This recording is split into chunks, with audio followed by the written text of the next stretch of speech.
I call this meeting to order. This is the Land Use Planning and Zoning Committee of the City Council. All councilors are present this evening in person. Thank you, councilors, for being here. We're going to start with our land acknowledgement. The city of Albuquerque was established on the unceded traditional homelands of the Tiwa Pueblo people, the Pueblos of Sandia and Isleta. As caretakers of the Middle Rio Grande Valley, the Tiwa Pueblo people nurtured and cared for its human and non-human inhabitants, as well as the desert, mountain, and water ecosystems since time immemorial. Historically, the Pueblo peoples have contributed to and guided the development of Albuquerque and New Mexico, and they continue to cultivate the cultural, spiritual, and socioeconomic life of Albuquerque and our land of enchantment. We also recognize that Albuquerque has long been a gathering place of diverse indigenous peoples, tribal nations, and pueblos of New Mexico and indigenous nations from around the world, and that this sacred place continues to be their traditional homelands. This evening is going to be a hybrid meeting where all participants will be in person or on video or audio conference. Members of the public have the opportunity to address the committee if they have signed up for public comment per the rules published on the agenda or on our website Friday. We're going to call for the speakers when we get to the individual agenda items that they've signed up for. Each comment is to be addressed to the committee members only. Each participant has 2 minutes to present, and any disruptive conduct will result in removal from the meeting. We're going to move to agenda item A, and that is a receipt be noted. So EC 549, Community Planning Area Assessment Report, West Side Mesa CPA. I move a receipt be noted. Second. Thank you for the second. I'll take Councilor Rogers. I heard that one first. And I will just say that we will be requesting that this not be on consent, that it go on as an agenda item at the full council, because the conversation really involves 2 councilors' districts who are not on this committee, and so we want to make sure that that conversation happens at full council. So with that, do we want to have the presentation from staff? Yes. Good evening, Madam Chair. We have the planning staff who will give a detailed presentation about this CPA, but just a brief introduction. This is the 5th CPA out of the 12 CPAs that are identified in the comprehensive plan. This assessment report is a result of in-depth public engagement and public participation. And we have the council's planning staff that will give us a detailed presentation for this. Okay, thank you. Let's move to the presentation from planning staff. Thank you for being here. All right, can you hear me okay? All right, thank you. This will be a brief presentation, but I'll be available for any questions that you might have. We're good, Garrett? Yeah, okay. All right, so thank you very much for the opportunity to present this evening. This is for the West Mesa Community Planning Area Assessment on the west side. Recently you heard the presentation for the Northwest Mesa, so this is the one right next to it, so a little bit to the south. The comprehensive plan establishes 12 community planning areas, or CPAs, and outlines a process to engage community members and agency partners. The assessment report analyzes trends for each element of the comprehensive plan and recommends actions to address community priorities heard through the public engagement process. The West Mesa CPA, as you can see here on the map, is generally bounded by the area west of the Rio Grande to the city's western edge, west of the Double Eagle II Airport, and along Atrisco Vista Boulevard, between I-40 and Montaño Road, and finally Gila Road to the north and Interstate 40 to the south. The CPA area consists of approximately 28,500 acres. Next slide, please. Public engagement strategies took place between September 2024 and June 2025, and they offered a range of opportunities for input, discussion, and consensus building around the comp plan elements, community priorities, and planning topics that came up or that were brought up by the community. Section 3, as you can see here on the slide, of the West Mesa CPA assessment report correlates to each of the 10 elements of the comprehensive plan. The report section also provides background on the current conditions, along with summaries of assets and opportunities for each priority identified by community members. Appendix 8 and 9 of the CPA report summarizes all of the public engagement efforts that took place during that year. Next slide, please. As part of the CPA assessment process, the Urban Design and Development Division is tasked with recommending policies and actions that respond to public engagement data. The West Mesa CPA assessment report, the West Mesa CPA assessment report recommends 10 new comprehensive plan policies, and that's located in section 5 of the report, beginning on page 91, and 11 action items, and that is in section 6, beginning on page 95 of the report. If accepted by the Albuquerque City Council, the 10 new recommended policies will be incorporated into the comprehensive plan during the next schedule update, and the assigned area planner will work to fulfill the action matrix if it's accepted. The last comment I'd like to make in relation to next steps is that the CPA assessments, they're a snapshot in time, but they're also intended to focus on vulnerable parts of the city first. Which is why the order is the way that it is. And I think that's important to point out, especially when talking about things like new housing options that are needed in the area. As we know, the median housing price has gone up in Albuquerque significantly, and the long-term vision in these documents helps to address some of those things, and that's what we heard from community members. So with that, I will stand for any questions. Thank you so much. All right, let's go to public comment if there are any folks signed up. Thank you, Madam Chair. We have, excuse me, Renee Horvath, followed by Mike Voorhees on Zoom.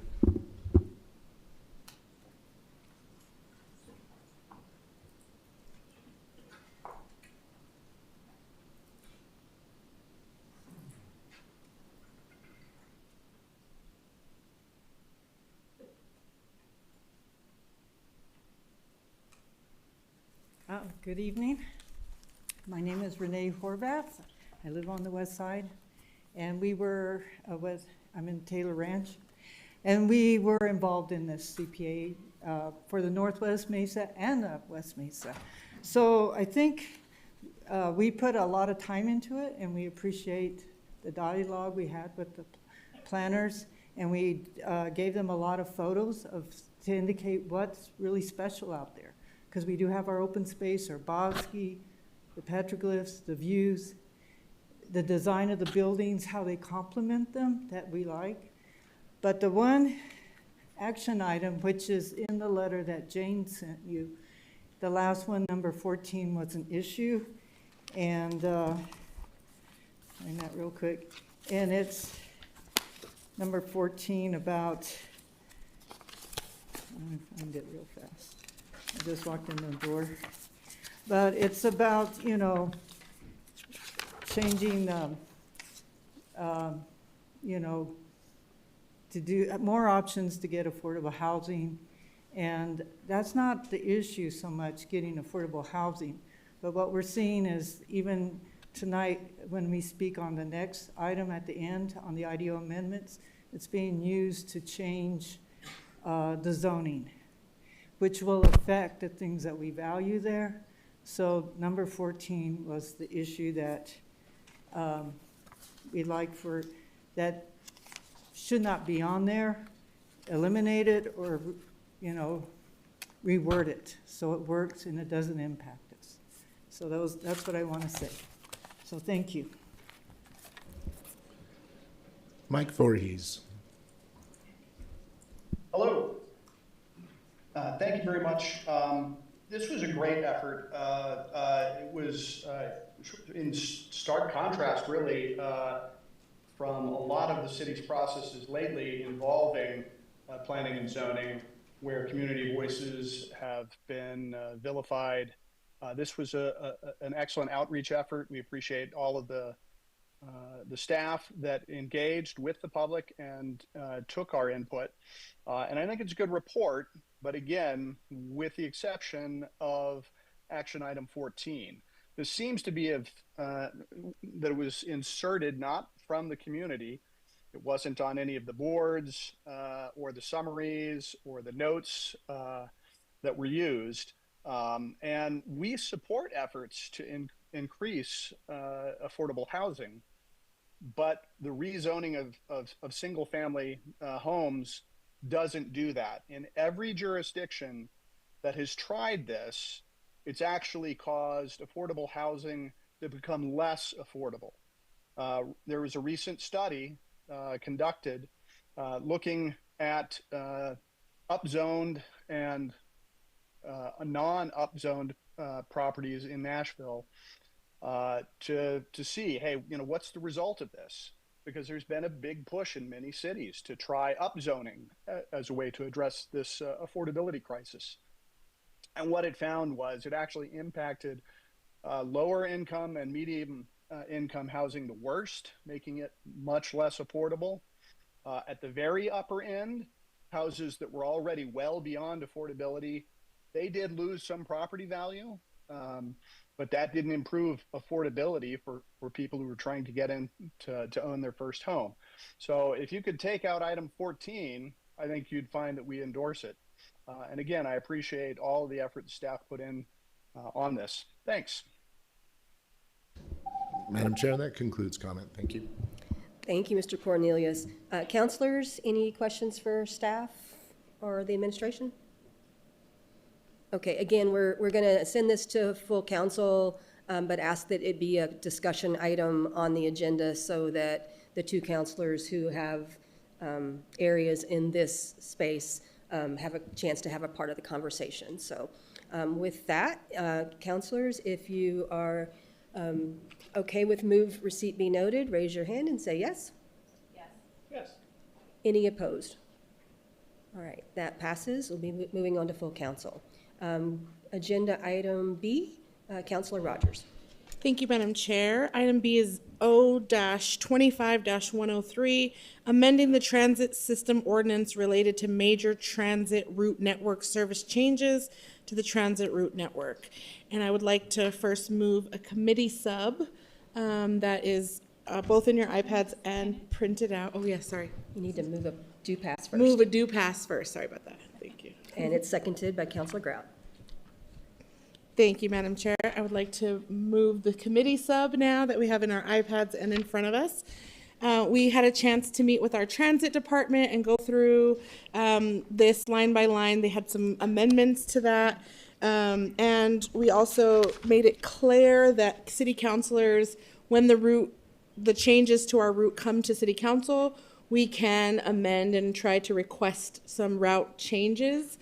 So, like for instance, we have a route off of Gibson in my district that I would love to have been able to keep in the routes. And there's really not a mechanism for us to do that now. So this would allow us to make minor changes in conjunction with transit. We're not transit experts in council, nor do I want us to become. We trust our teams to do that work. But if there are some routes that are critical to our areas that we want to see not go away, then we have the ability to do that when transit sends us the network changes. And I already moved that, thank you. So it's moved, the committee sub is moved and seconded by Councilor Grout. All those in favor, raise your hand and say yes. Yes. Any opposed? All right, that passes on 5-0. Are there any folks signed up to speak on this issue? Okay. Councilors, questions for the staff or administration or the sponsor? I had a just quick question. I see that Director Keener is here. If she wouldn't mind just coming down and letting us know Transit's position on this proposal. Hey, Madam Chair, and I just want to first say just thank you to Councilor Rogers for reaching out and working with us on this committee sub. So, there were several changes, and to Mr. Hertz and Mr. Minicucci as well. I think this really does document just the process that we go through. I think one of the things that it also does is it does clarify in the legislation topic on, what this typically is. But for the most part, it doesn't change any of the processes that we have currently gone through when we do a service equity analysis. Thank you so much for being here, just to reiterate that for us all. All right, no Oh, yes, Counselor Rogers. I just wanted to say thank you for bringing up a couple of great points. Originally we were thinking it needed to come in two different pieces of legislation, and that's how we originally wrote it. And after talking to the team, we felt confident that we didn't have to do that. And so I appreciate the feedback and the collaboration. Great. Counselor Rogers, would you like to close? No, Madam Chair, I urge your support. All right. All those in favor, raise your hand and say yes. Yes. Any opposition? Seeing none, that moves on. Agenda item C, also Counselor Rogers. Thank you, Madam Chair. Moving item C, which is R2, directing the city to update all maps, information, and documentation to accurately reflect the city's ownership of the Montano Bridge. I would like to move for a deferral for this one on behalf of the sponsor, Councilor Baca, and we would be deferring until our next LUPS meeting, which is the 28th. January Thank you, 28th. Councilor Grab. All right, so the motion, and I'll second that. So motion to defer R2 until January 28th. All those in favor, raise your hand, say yes. Yes. Any opposition? Seeing none, that is deferred. All right, moving on to item D. This is by request O2, adopting citywide text amendments.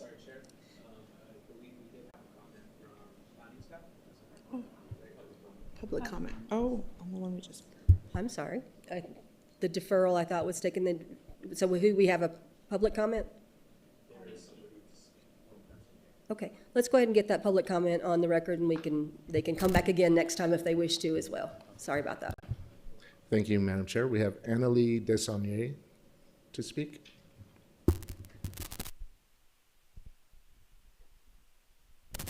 Does not appear she's here, Madam Chair. Okay, well, she will have a second chance because we are deferring it, so, okay. Thank you for that clarification. All right, now we're moving on to Agenda D. O2, adopting citywide text amendments to the Integrated Development Ordinance 1416 for the 2025 IDO biannual update. I'm going to move a do pass Second. and a second. So just as a clarification for the public, we're going to discuss this bill tonight. We will defer it, and we will hear it again in LUPS before moving on to full council. But this is just so that we can have that discussion tonight. All right, so we would like to start with the presentation on kind of what came out of the Environmental Planning Commission, and that is going to be from Mr. Matthew Cox with Council Services.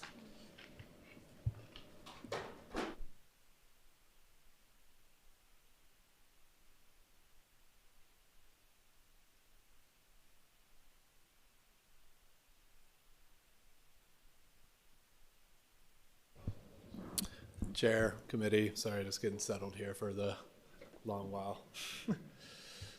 All right.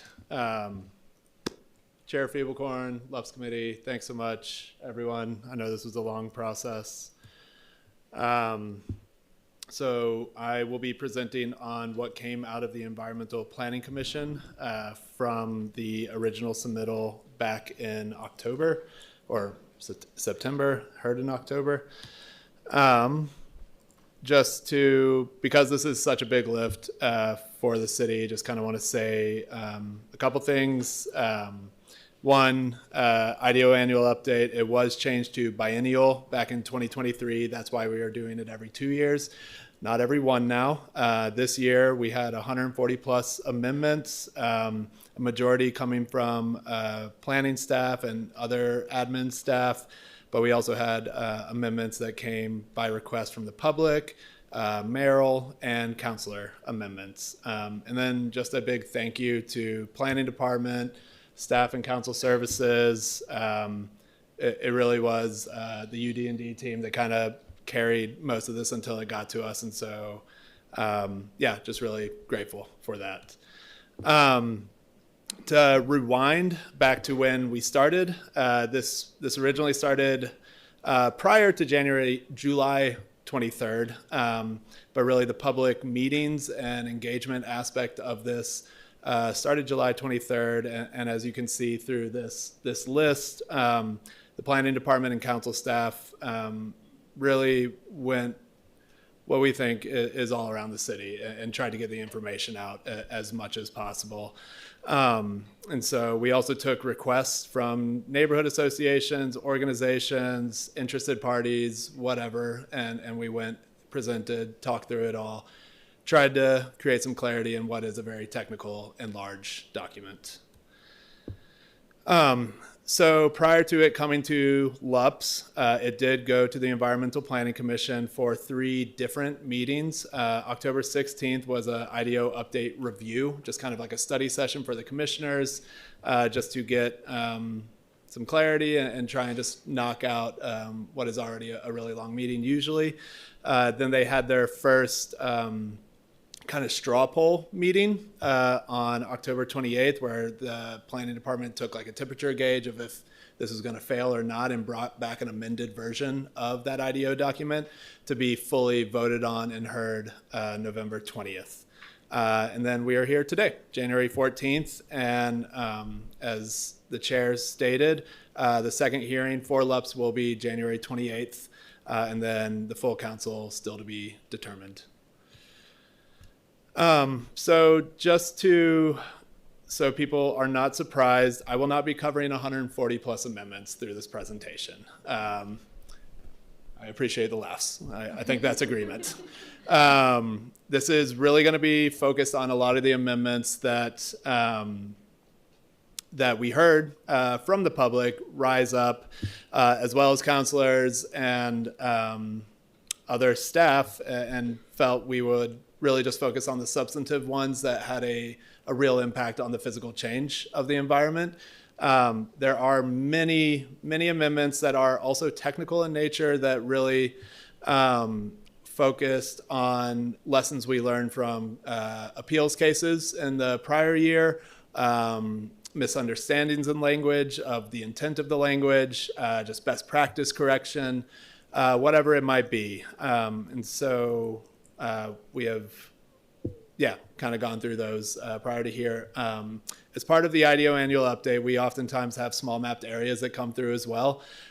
Based on the fact that we do not bring quasi-judicial matters to committee anymore, the small mapped area for CPO 7/026-4 will be heard at full council on January 21st.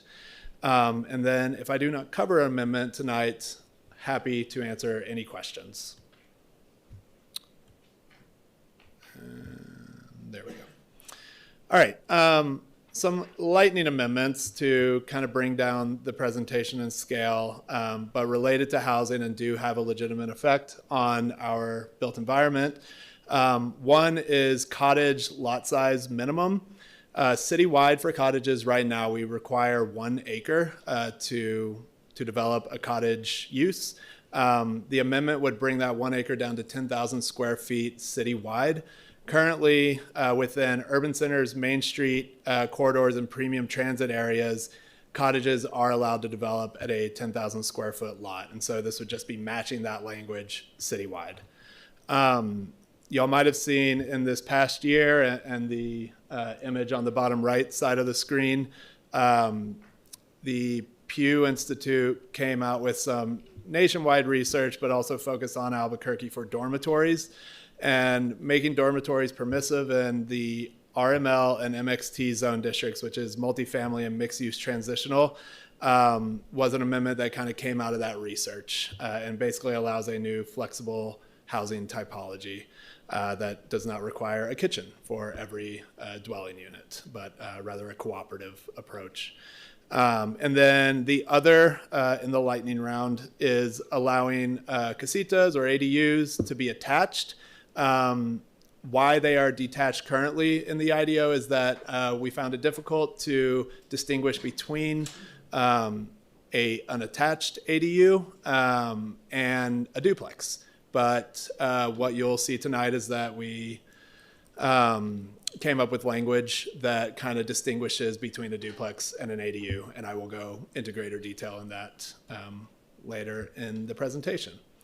For the really big ticket item, zoning conversions, this is a proposal to upzone 3 distinct districts along major transit corridors and activity centers. R1 to RT is a single-family zone district to townhouse zone district, and then RT to MXT is townhouse to mixed-use transitional, RML multifamily to MXL, which is mixed-use low intensity. And we have discussed major transit a number of times this year, but major transit, its intention is to have a 15-minute or more frequent bus route along there. And so you will see Manal, Montgomery, Lomas, Central, and Coors, which are all part of the new bus network and kind of why they exist and were not amended this past year. When we get into the kind of the key differences between these zone districts, this is a table that kind of shows the different permissiveness between the current zoning and the possible upzoning. And really what you'll notice is that it basically allows a denser, more intense type of dwelling unit as you upzone. And so townhouses, you can have 6 units on a property all connected. And MXT, multifamily, et cetera, everything else. But then the kind of larger changes that are more visible are the difference in height. And so between R1 and RT, there is no height change. It stays at 26 feet, which is essentially 2 stories. And R1 and RT do not get any entitlements if they are within a center or corridor. Where we start to see that change is this RT to MXT, which jumps up citywide 4 extra feet from 26 to 30. But within activity centers and major transit areas, and depending on some of the other height bonuses we'll talk about tonight, it has the potential of jumping up to 42 feet in activity centers and major transit, and 54 feet in urban centers, Main Street, and premium transit. RML to MXL, same height citywide, but within corridors, 50 and 62 feet respectively of the center or corridor.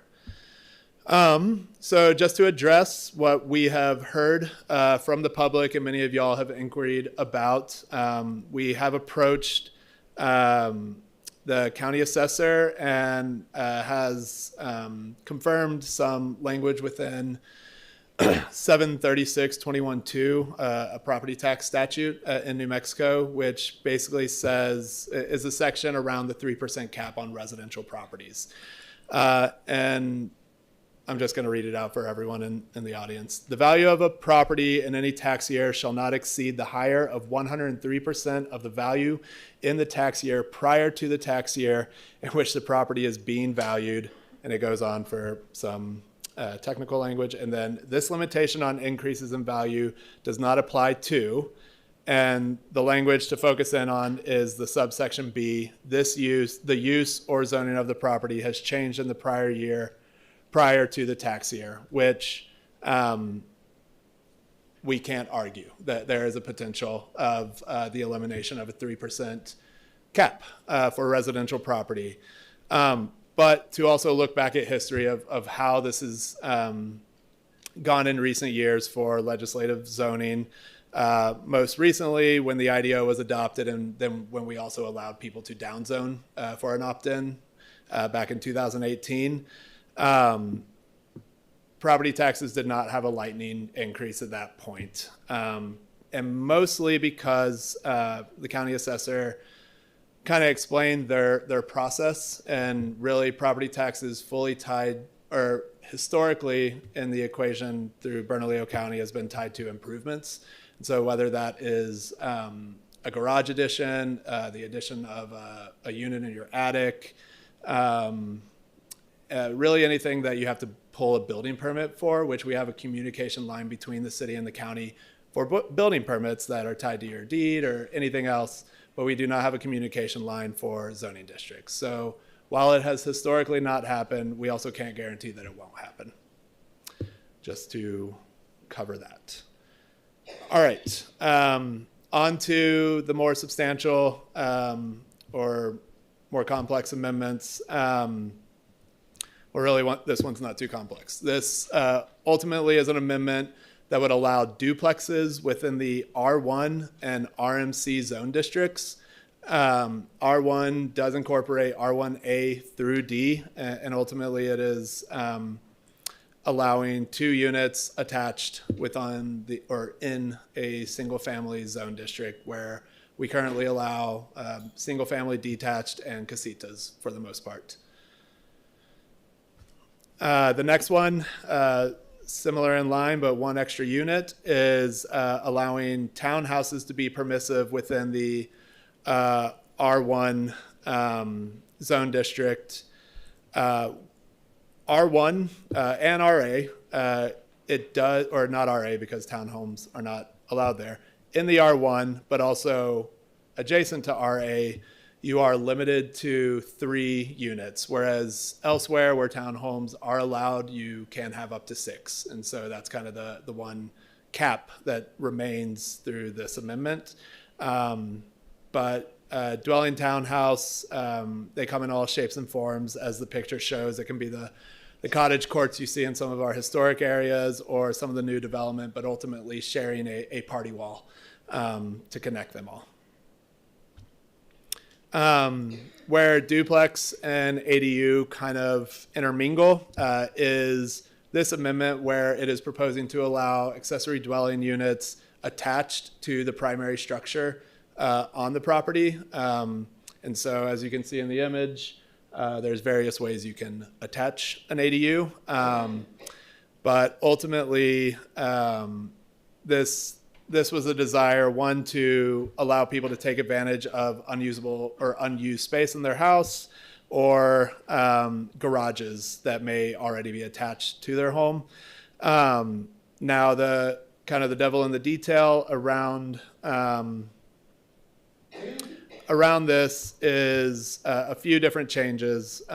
One, we are changing the language around the size, rather than allowing a gross floor area of 750 square feet, just point blank. We're tying it to a building footprint, and that's ultimately to tackle that, the idea of if you're going to put an accessory dwelling unit over a garage, that you're not limited by the garage square feet as well, but ultimately you can kind of match the size of the garage above it.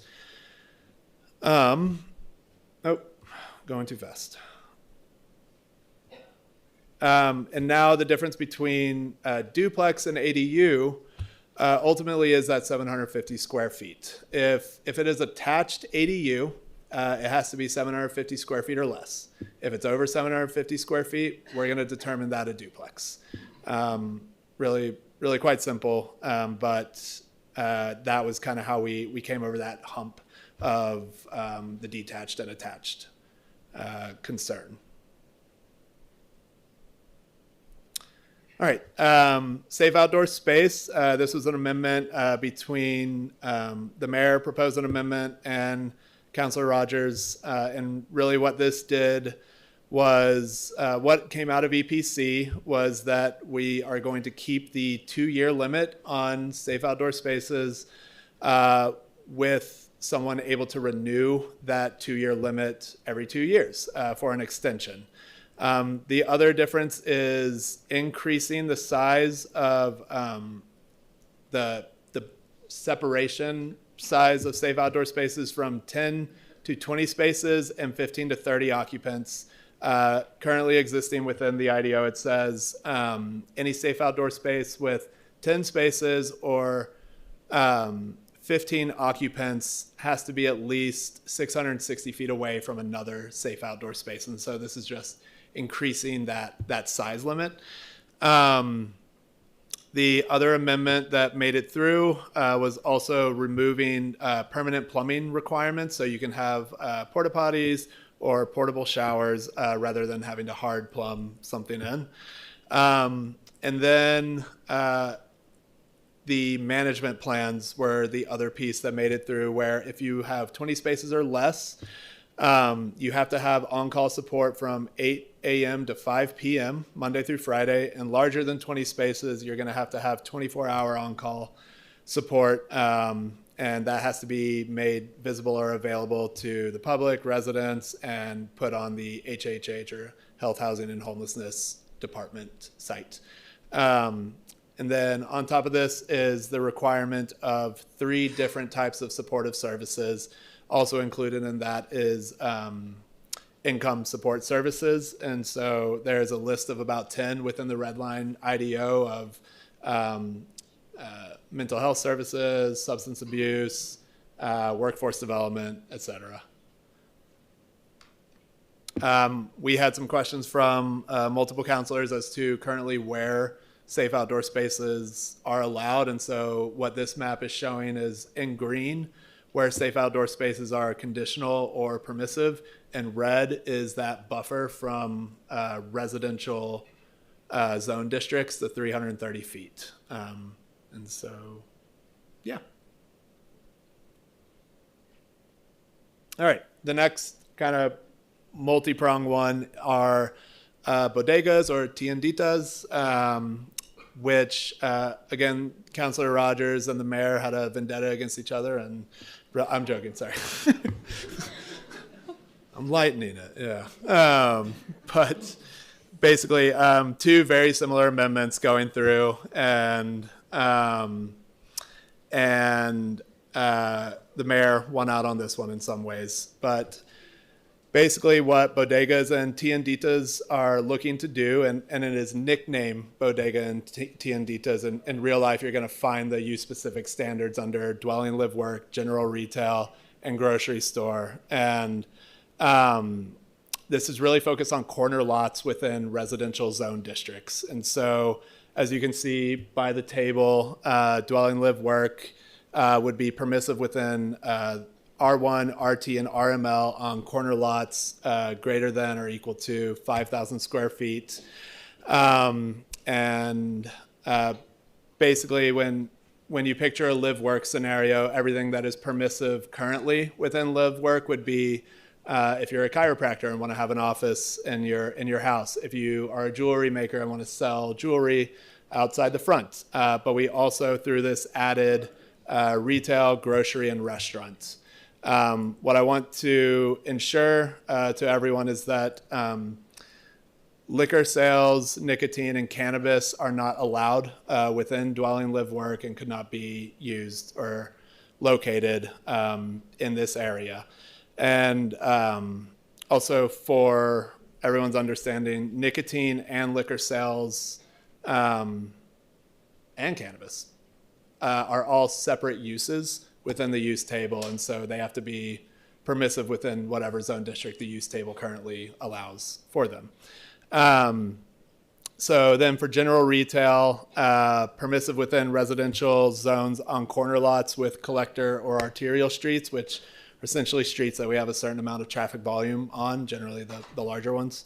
And then conditional if it is to local or neighborhood streets, and which would require a public process, notification of neighbors, the whole shebang. And then grocery stores, similar, but in MXT has to be less than 10,000 square feet.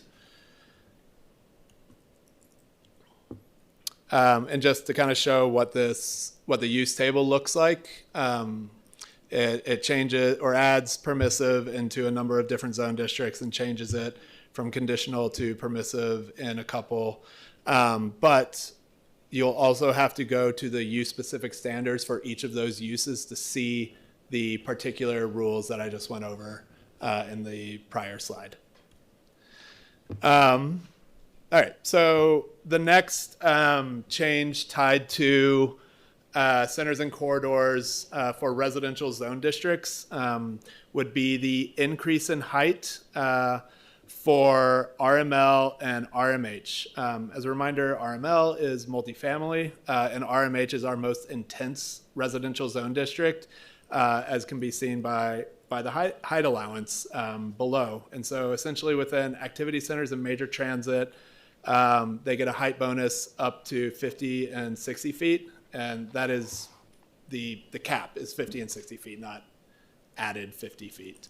And then within UCMSPT, it is 62 and 72 feet respectively.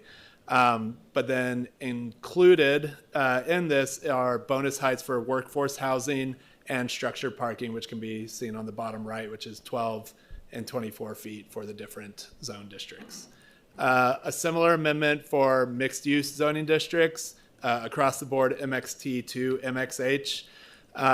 Within activity centers and major transit, bumps up MXT to 42, MXL 50, MXM 60, MXH 80, and then in urban centers, Main Street, and premium transit, it is 54 feet, 62, 72, and 92. The language that you see below that is taken into consideration the height allowance that came through 069 that says for multifamily residential dwellings in or within a quarter mile or of Main Street and premium transit, there is no height limit as it exists now.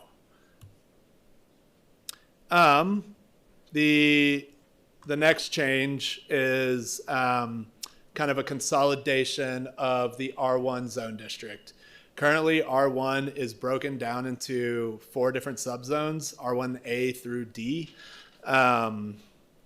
And basically what this does is consolidates them all into the R1A dimensional standards. And so, which is at 3,500 square feet, whereas R1D is at 10,000 square feet. But yeah, through this amendment, they just all take on the characteristics of R1A.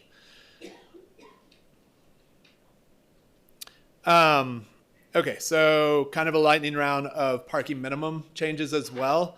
What came over from EPC was a general 20% reduction for all uses related to their parking requirements. And so the only ones that were exempted from this are single-family detached, campgrounds, RV parks, and dwelling temporary, which dwelling temporary is basically when you have a construction site and you need someone on site for security or to watch the site, you set up an RV and dwelling temporary. The other really large change that came through is the elimination of minimum parking requirements within all centers and corridors. So major transit, Main Street, premium transit, I think that's it. And then all centers, urban center, employment center, downtown, and activity center. Also on top of this, we did reduce, added reductions for workforce housing, which is 1 space per dwelling unit in the EPC red line. So then on top of these reductions, also looked at multifamily individually, which brought the changes down for multifamily, 1 space per dwelling unit with 2 or fewer bedrooms, and then 1.5 spaces per dwelling unit with 3 or more bedrooms. And then you'll also see that workforce housing reduction as well in that table. On the other side of the spectrum, parking maximums. We did have parking maximums existing for UCMSPT, but what was added in this was parking maximums across the board for all centers and corridors, and also a reduction on the existing as well. And so within downtown UCMSPT, it went from 175% maximum down to 100%. Within activity centers and major transit areas, the created maximum was 125%. And so ultimately, if you're a use that requires 100 parking spaces and you are in downtown UCMSPT, you are limited at 100 spaces. If you are in an activity center or major transit, you can build up to 125 parking spaces. But there is also flexible language added to this amendment to say if you feel justified that you need more parking spaces, you can write a letter to our planning director to ask for that justification if you need the flexibility for whatever reason you find. All right. that is my overall kind of large presentation, and was going to jump into councilor amendments. Thank you. So we do have a few amendments that we're going to move before we do public comment so that folks know what's coming through. So I think I'll just turn that over to Councilor Rogers to move her amendments. Thank you, Madam Chair. I'd like to move Amendment A in your packet, but we'll call it 1, Amendment number 1. This one is on the bodega amendment in EPC mayor's version. And that was funny, Matt, about me and the mayor. We just have to say that. That was kind of funny. But it was changed to where mayor's proposal wanted to allow 5,000 square feet. And I want to move it back to 3,000. And the reason is we know that, for instance, Circle K has just announced that they want to have storefronts of 5,000 square feet. I don't want a bunch of Circle K's in my neighborhood. Hopefully they wouldn't want to because you can't sell liquor or nicotine, which is their big business. But this will make it extra sure that we don't have a lot of those in our neighborhoods. And so I wanted to put that back to shall not exceed 3,000 square foot of gross floor area. For District 6, the reason I put this forward was because we have food deserts. And this will allow our local growers in our district, we're working on food justice right now, to sell their goods in a local little mom and shop store in our neighborhood. We have some of my neighborhoods, it's up to a mile or more to get access to fresh foods. So for my district, it's critical to get access to fresh foods. And so I would move amendment number 1. I'll second that. So amendment number 1 has been moved and seconded. Any questions? Councilor Rogers to close. Thank you, Madam Chair. I urge your support. All right. All those in favor of amendment 1, raise your hand and say yes. Yes. Any opposition? Seeing none, amendment 1 passes. Councilor Rogers. Thank you, Madam Chair. I'd like to move in your packet committee amendment number 2, labeled B in our packets. And this one is just I think a mistake that we made in our planning. I was getting emails, and thank you, Matt, also for pointing this out, that people were thinking we were getting rid of R1 single family zoning across the whole city. So that changed in our titles from RL to R1 really caused a lot of confusion in the community. So I do want Matt to just kind of talk a little bit about that, because we are not trying to get rid of single family homes across the board altogether. And so I really think it's R1 with duplexes and townhomes permissible, right? Not we're getting rid of single family homes, because that caused I was getting a lot of calls and texts and emails about that particular one. So I think just for clarity, it's R1, and Matt, could please take it. Councilor Rogers, can we move that so that we can? Oh, yes, have a thank you. discussion? I would like to move that. And I will second. Thank you. All right. And I'd Mr. like to go to Cox? Matt. Yes, thank you. Chair committee, basically what this amendment did was reflect an editorial change mostly, in that with the passing of duplexes and townhomes through EPC, this change was made between EPC and now to kind of reflect reality of what the R1 zone district would become with duplexes and townhomes. It wouldn't solely be single family anymore. And so that's why you saw the editorial change, but to correct some of the property tax concerns and also reflect that we are not trying to change your zone district that you live on. That is why this is in front of y'all now. Thank you, Mr. Cox. And I just want to also give space to our planning director if you have anything you wanted to add to Michaela to that, or Ellen, whichever. Michaela's like, nope.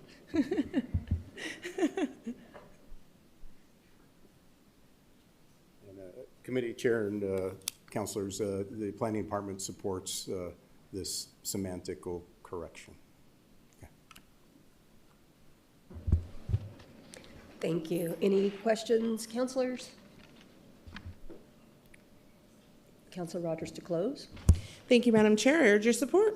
All right, all those in favor of Amendment 2, raise your hand and say yes. Yes. Any opposed?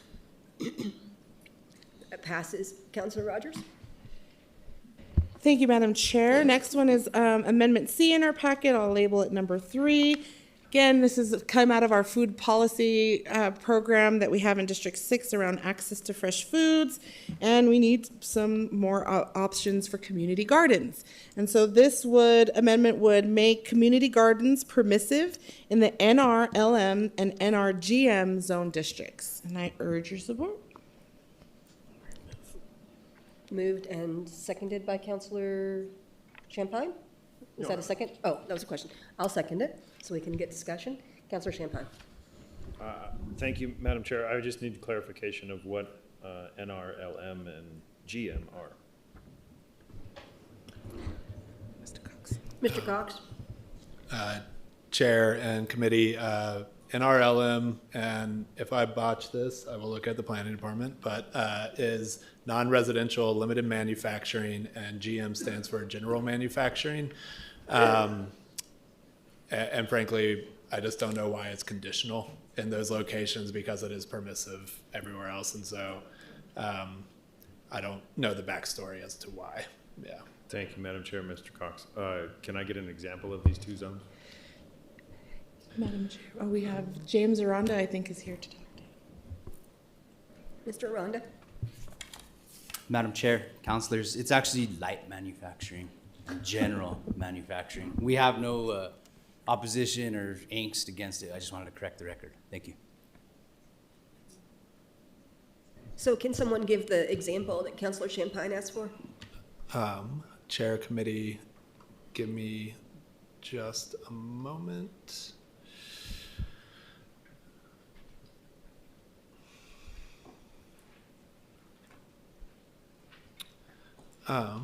So generally, in the planning nerd speak, all our zoning across the nation is color coded, and so purple is different, generally reserved for industrial land, and so NRLM is kind of considered an industrial type zoning district, and you'll find that along the railway or the rail spur. And then as you go up, I-25 is also generally where you find it. And so that can be, let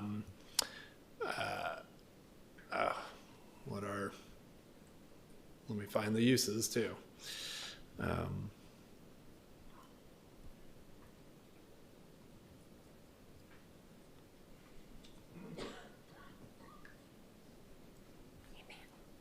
Please, thank you. Hi, Michaela Renz-Whitmore from the Planning Department. I'll just say that in general, light manufacturing, all the manufacturing has to take place in the building.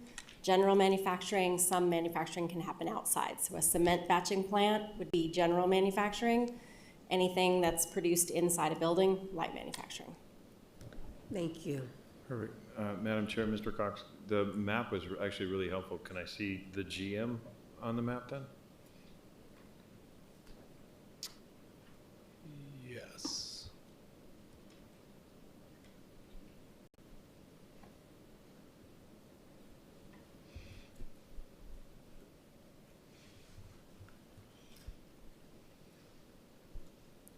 Once the Wi-Fi, okay.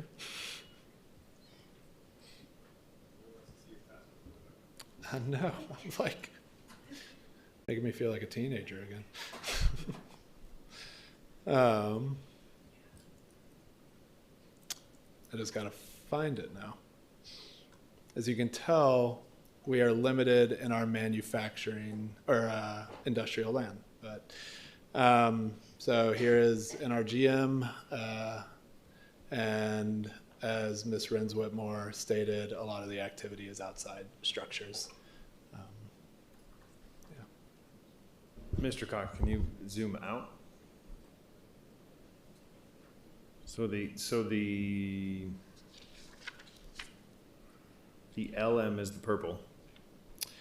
No, keep going out of the entire, Yeah. the light purple. So LM is the lighter purple and GM is the darker. Ah, okay. GM, LM. Ah, I see, okay. Yeah. My father and son would be cursing me right now. They're both colorblind, so it's hilarious. But perfect, Mr. Cox. Madam Chair, thank you. Definitely. Thank you. Any, Councilor Bassan? Madam Chair, how many places have community gardens in these locations already? And how many would be likely to use it? I mean, I like the idea of allowing the opportunity for more community gardens, but I also, with what I'm picturing, don't know if I'd want to be growing my vegetables in some of those places. Yeah. So, Chair, Councilor Bassan, I don't know right off the bat. I can tell you from some of the work we've been doing around mostly District 6 is that oftentimes some of this land can be unusable and takes a large amount of investment to get the intended use of it off the ground. And we have seen community gardens pop up in temporary ways in this way. And so what we've seen is oftentimes community gardens may last for a certain amount of time and then maybe move on to another plot of land. But as far as what exists in these zone districts now, I don't know of any, frankly. Madam Chair, and what is the, since it seems as though there's not a plethora of them, which I realize maybe we want a plethora of them, but if that's the case, then what is the barrier to going and getting a permit and having the conditional nature of it? The Chair, Councilor Bassan, the barrier is just the added process, but and just meeting the criteria under conditional use. And then, Madam Chair, for the planning department, when you issue a permit for something like this, does it involve analyzing whether or not the property is okay for growing food? I'm assuming it's to grow plenty of food, so not just flowers. So is that part of the analyzation process when you're going to decide on whether or not to grant a permit there? Chair, councilors, number one, the community garden applicant would be choosing to go into a space, and part of that due diligence is looking at where you want to be. I will point out that general agriculture is permissive in both NRLM and GM. So this is well within, what is already allowed. General agriculture too might not want to be next to an outdoor cement batching plant. So we would really be looking for the applicants to do that. As we do the review, there is a requirement that you look at soils. So there need to be good soils if they're going to be in the ground. If they're going to be above ground and bring in all their soil, that's a different nature. And this could be either in a greenhouse or outside, either one. Okay, thank you, Madam Chair. Well, I guess in my opinion, I don't think that we necessarily need to micromanage and permit things. And people should have some accountability, and if they want to choose to grow their food wherever they want to choose it within these zone districts, then I hope they do figure out whether or not it's going to be healthy or not. I started out not wanting to support this. I'm going to hope that people are responsible in evaluating where they want to grow a garden. Any other questions, councilors? All right, Councilor Rogers to close. Thank you, and I really do appreciate those questions, Councilor Bassan. We, for District 6, we're mapping out spaces like this, and we do have a partnership with UNM Sustainability, who will be helping us test the soil, and a lot of ours is aviation, near aviation and near the airport for some of these for us. So we absolutely will be working with UNM Sustainability to test the soil and make sure we're growing responsibly. And really, agriculture is also, I thank you for pointing that out, because that's already allowed in these to have big farms for agriculture. So we do have one community garden that's on aviation land right now, and we're working with them to potentially expand those if we can't change it to housing, which we're working on also. And so I appreciate your support. Thank you. Thank you, Councilor Rogers. All those in favor of Amendment 3, raise your hand and say yes. Yes. Yes. Any opposition? Seeing none, that passes. All right, so we have an amended bill We're going to start the public comments now. Everybody has 2 minutes. I just want to remind everybody that one of the changes that was unanimously just put on to the bill was a strike of the RL when replacing it with R1 throughout the entire document, because that is, I think, one of the things that we heard from the most people about. So that is now in the base bill. So I'll turn it over to Mr. Cornelius to get us going on public comment. Thank you, Madam Chair. Our first speaker, Jordan McConnell, followed by Nicholas Fanyon, followed by Carlos Michelin.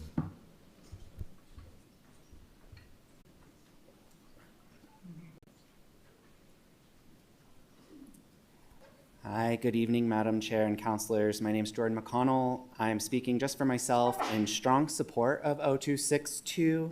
I've heard a lot of fear about these changes, that it would mean an entire block of single-family homes suddenly turning into duplexes.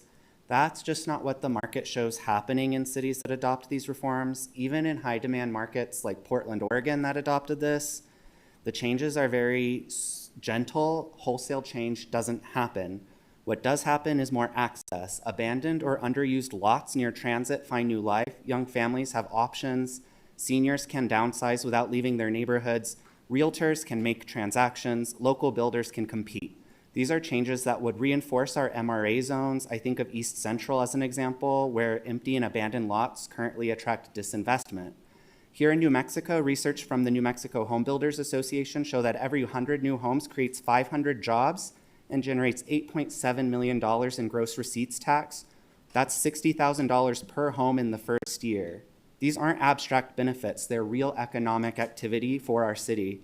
I can also speak personally. It's discouraging to see 2-bedroom townhomes next to light rail for sale in Minneapolis or Portland, cheaper than the 600 square foot condo I've looked at in downtown Albuquerque.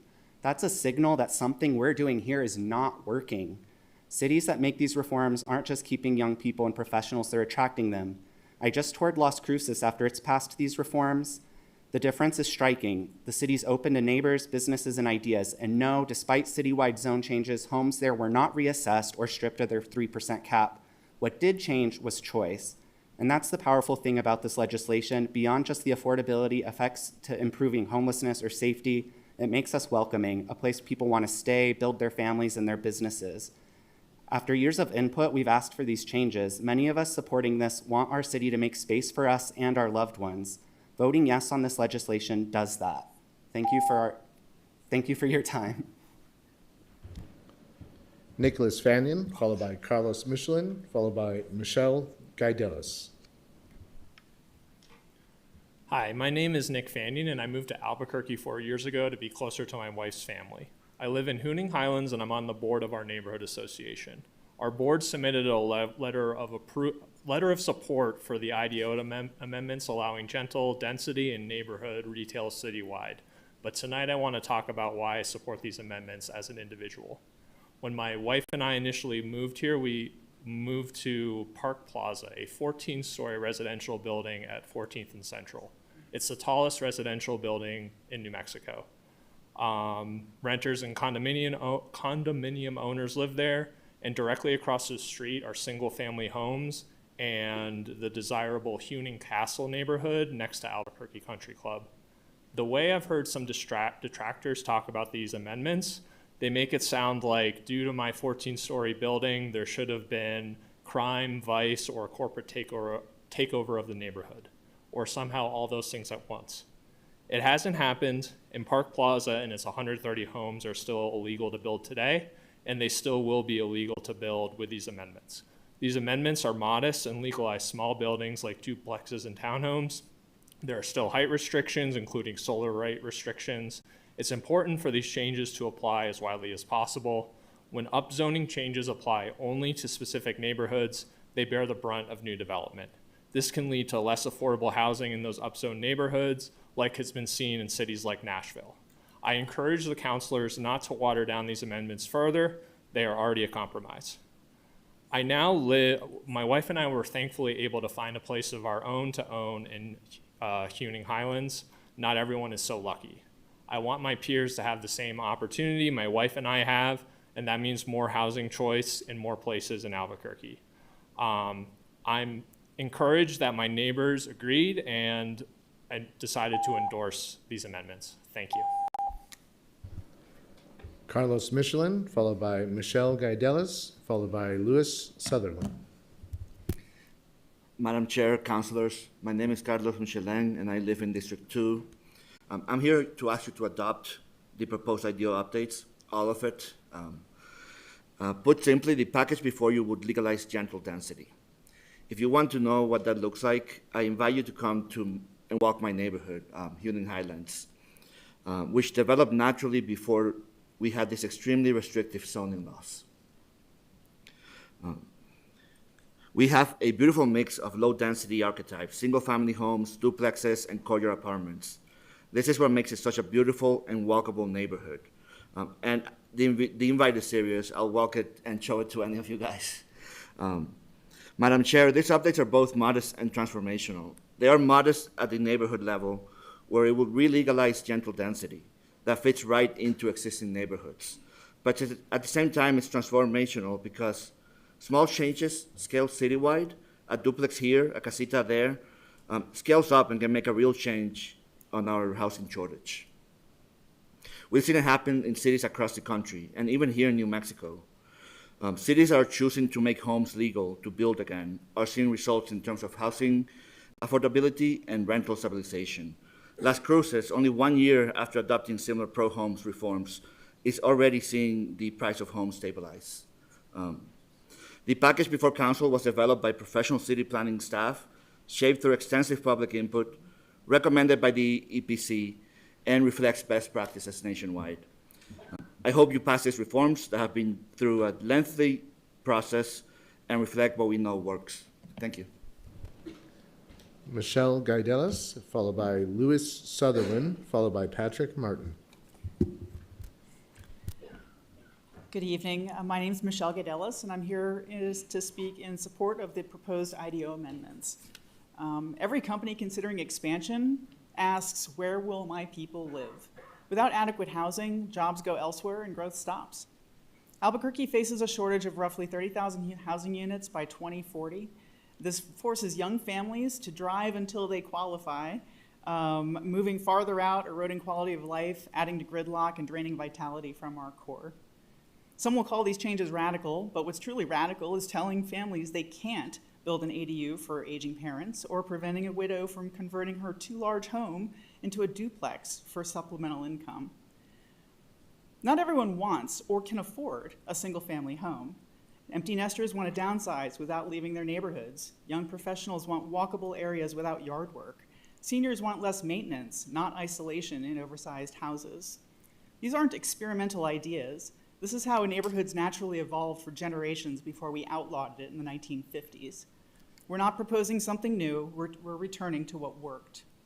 Some worry about neighborhood character, but expensive, exclusive neighborhoods lose character when teachers, nurses, firefighters, and young families can't afford to live there.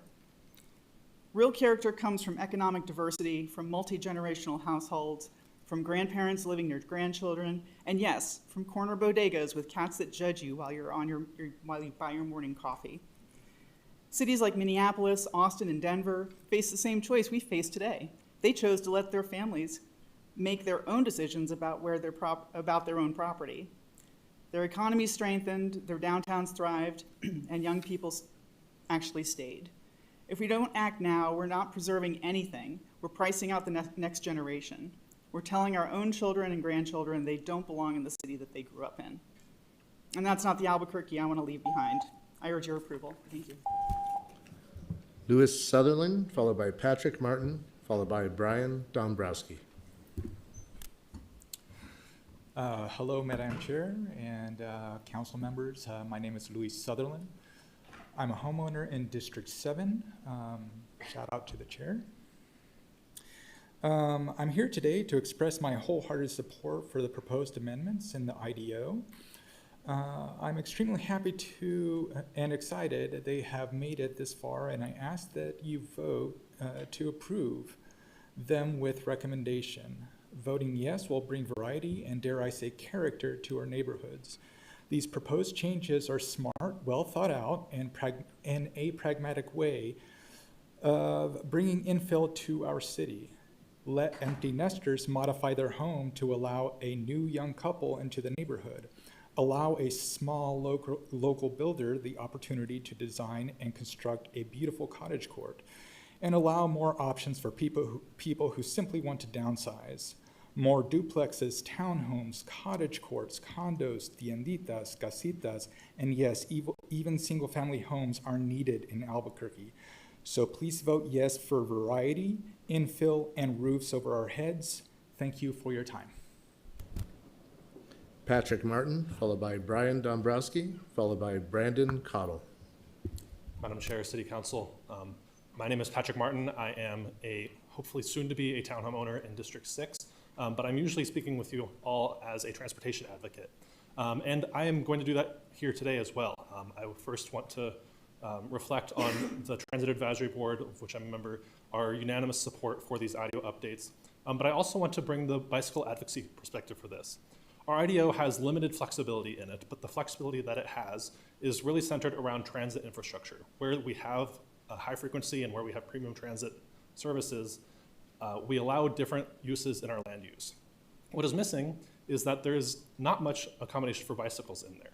And what that means is that even though this IDO recognizes that the modes of transportation available to a person impact the land use desires and what makes that land use really effective in the city, that only applies to transit. And so these IDO updates really increase the flexibility of the IDO so that in areas that are not necessarily along major transit corridors or along premium transit corridors, but have easy access to cycling, to convenient routes, that have that allow connectivity to tienditas and bodegas, that it allows the land uses that that structure really implies.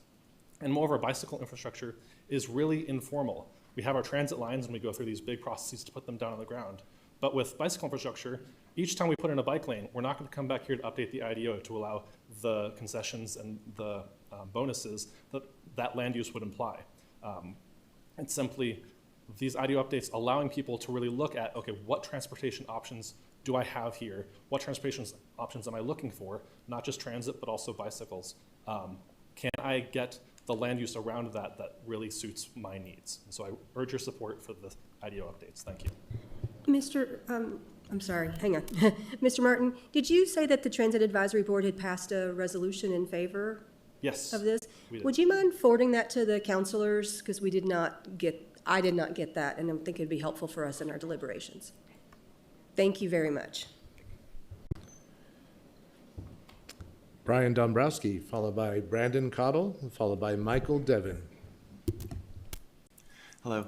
Good evening, Madam Chair and committee members. My name is Brian Dombrowski. I'm a board member of the Taylor Ranch Neighborhood Association, but tonight these comments are strictly my own.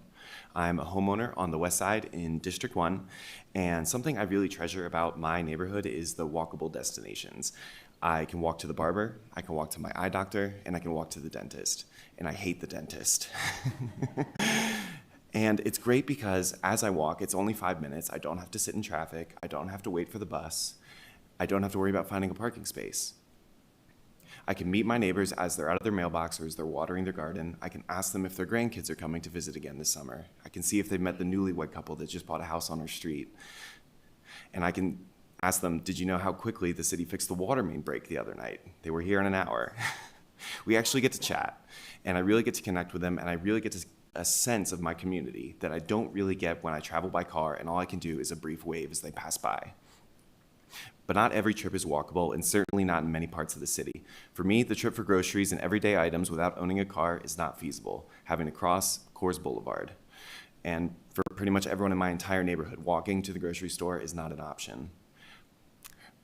I own a car, unfortunately can still make that trip, but I do worry about some of my neighbors who've been living in this community for their entire lives. If they lose their ability to drive, they will lose their ability to stay in this community.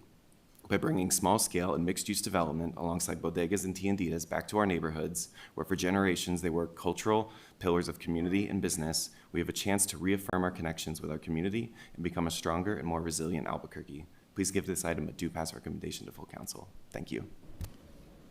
Brandon Cottle, followed by Michael Devin, followed by Jackie Davis. Good evening, Madam Chair and Council. My name is Brandon Cottle. I lived in 3 of your districts so far. I'm currently a resident in District 4. I'm trying to stay there. I'm very happy to hear the acknowledgement at the beginning. This city and this council understands history. History is being made tonight and every time this council meets, every time this committee meets. Just like the eye, we're at a crossroads right now. Generations of, help me out here, Burqueños, I'm still learning how to pronounce it. Don't tell Las Cruces I moved up here. They're going to look at tonight and in a couple weeks, and they're going to have the positive ripple effects from the IDO. Generations, people that aren't even born yet, they're going to feel the effects. A long time ago, we pulled up the ladder behind us. My ask is that y'all are smart, y'all have the data, y'all know that these changes are common sense, they're gentle, they've been proven in city after city across this country. My ask is that you adopt them. Is it everything? Is it a silver bullet? No.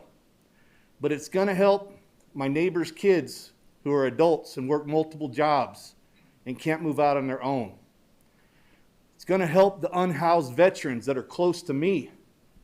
It's going to give them a space to get back on their feet because thanks to them, we're here today. It'll help keep our neighborhoods, the character, the stability, but it'll let our parents, our grandparents age in place. It'll let the next generation have a fair shot. Let's let down the ladder. Let's take care of our fellow community members, our neighbors, our families. Thank you for your time tonight. Y'all have a good one. Michael Devon, followed by Jackie Davis, followed by Loretta Naranjo Lopez. Madam Chair, committee, thank you for your time. My name is Michael Devon, and I stand in strong support of the amendments proposed in 26-2. I've lived in a few different parts of Albuquerque, and I currently live in the Silver Hill neighborhood, a block away from Silver Avenue, near the section of Silver with the tree-covered medians. I think pretty uncontroversially a pretty enjoyable street to be on. And I did the very reasonable thing and color-coded a map showing a satellite view of Silver Avenue from Sycamore to Buena Vista, showing all of the different types of housing styles that are higher density than a single family home. Many of the residences built along this corridor were built before Albuquerque introduced a zoning code. And based on the county assessor's website, this section of Silver contains 37 standalone single-family homes, 9 single-family homes with a secondary building or casita, 17 duplexes, triplexes, or fourplexes, 2 townhomes, and 4 apartment buildings. It's now extremely difficult, if not outright illegal, to build communities with this type of mixed development throughout much of Albuquerque under the current IDO. The changes proposed in these amendments allows for the next logical step for Albuquerque to grow organically, where single-family homes can coexist along casitas, duplexes, and townhomes throughout the city, just like along this section of Silver. And I bring up Silver because it showcases that this organic growth is not something to be feared, and in fact, it can be something that's quite beautiful. I've struggled to find someone complain about crime, traffic, or loss of neighborhood character along this section of Silver. These are small property-by-property improvements made over time that have continued to be shown to make housing more financially attainable and allow for more residents to enjoy living in beautiful, vibrant neighborhoods. And the changes proposed in these amendments are a tremendous step in the positive direction, and I strongly urge your support. Thank you. Jackie Davis, followed by Loretta Naranjo Lopez, followed by Stephen Holman, excuse me.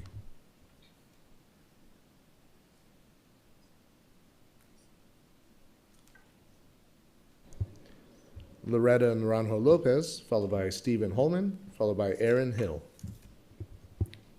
Good evening, Chair and committee members. The Historical Neighborhood Alliance respectfully requests the City Council Lubs Committee to vote a do not pass on O26-2. The reason for denial is it is impossible for all citizens and property owners to address 150 amendments to the Integrated Development Ordinance in a short period of time. These decisions are made for well-funded organizations and land speculators who want to dictate our destiny for the future of our children and grandchildren. HNA understands these outside organizations want to get rid of zoning completely, and the reason is to have affordable housing. HNA asks affordable for who, and please define affordability. HNA knows that Houston, Texas has no zoning at all, but are now similarly afflicted with spiking home prices, which have risen by nearly 50% in 5 years. The planners made no effort to allow the community to assist in the clarification of community goals, objectives, and policies in upzoning. There is no way to know the long-range consequences of EPC's decision to approve the upzoning, since these decisions will no longer protect neighborhoods.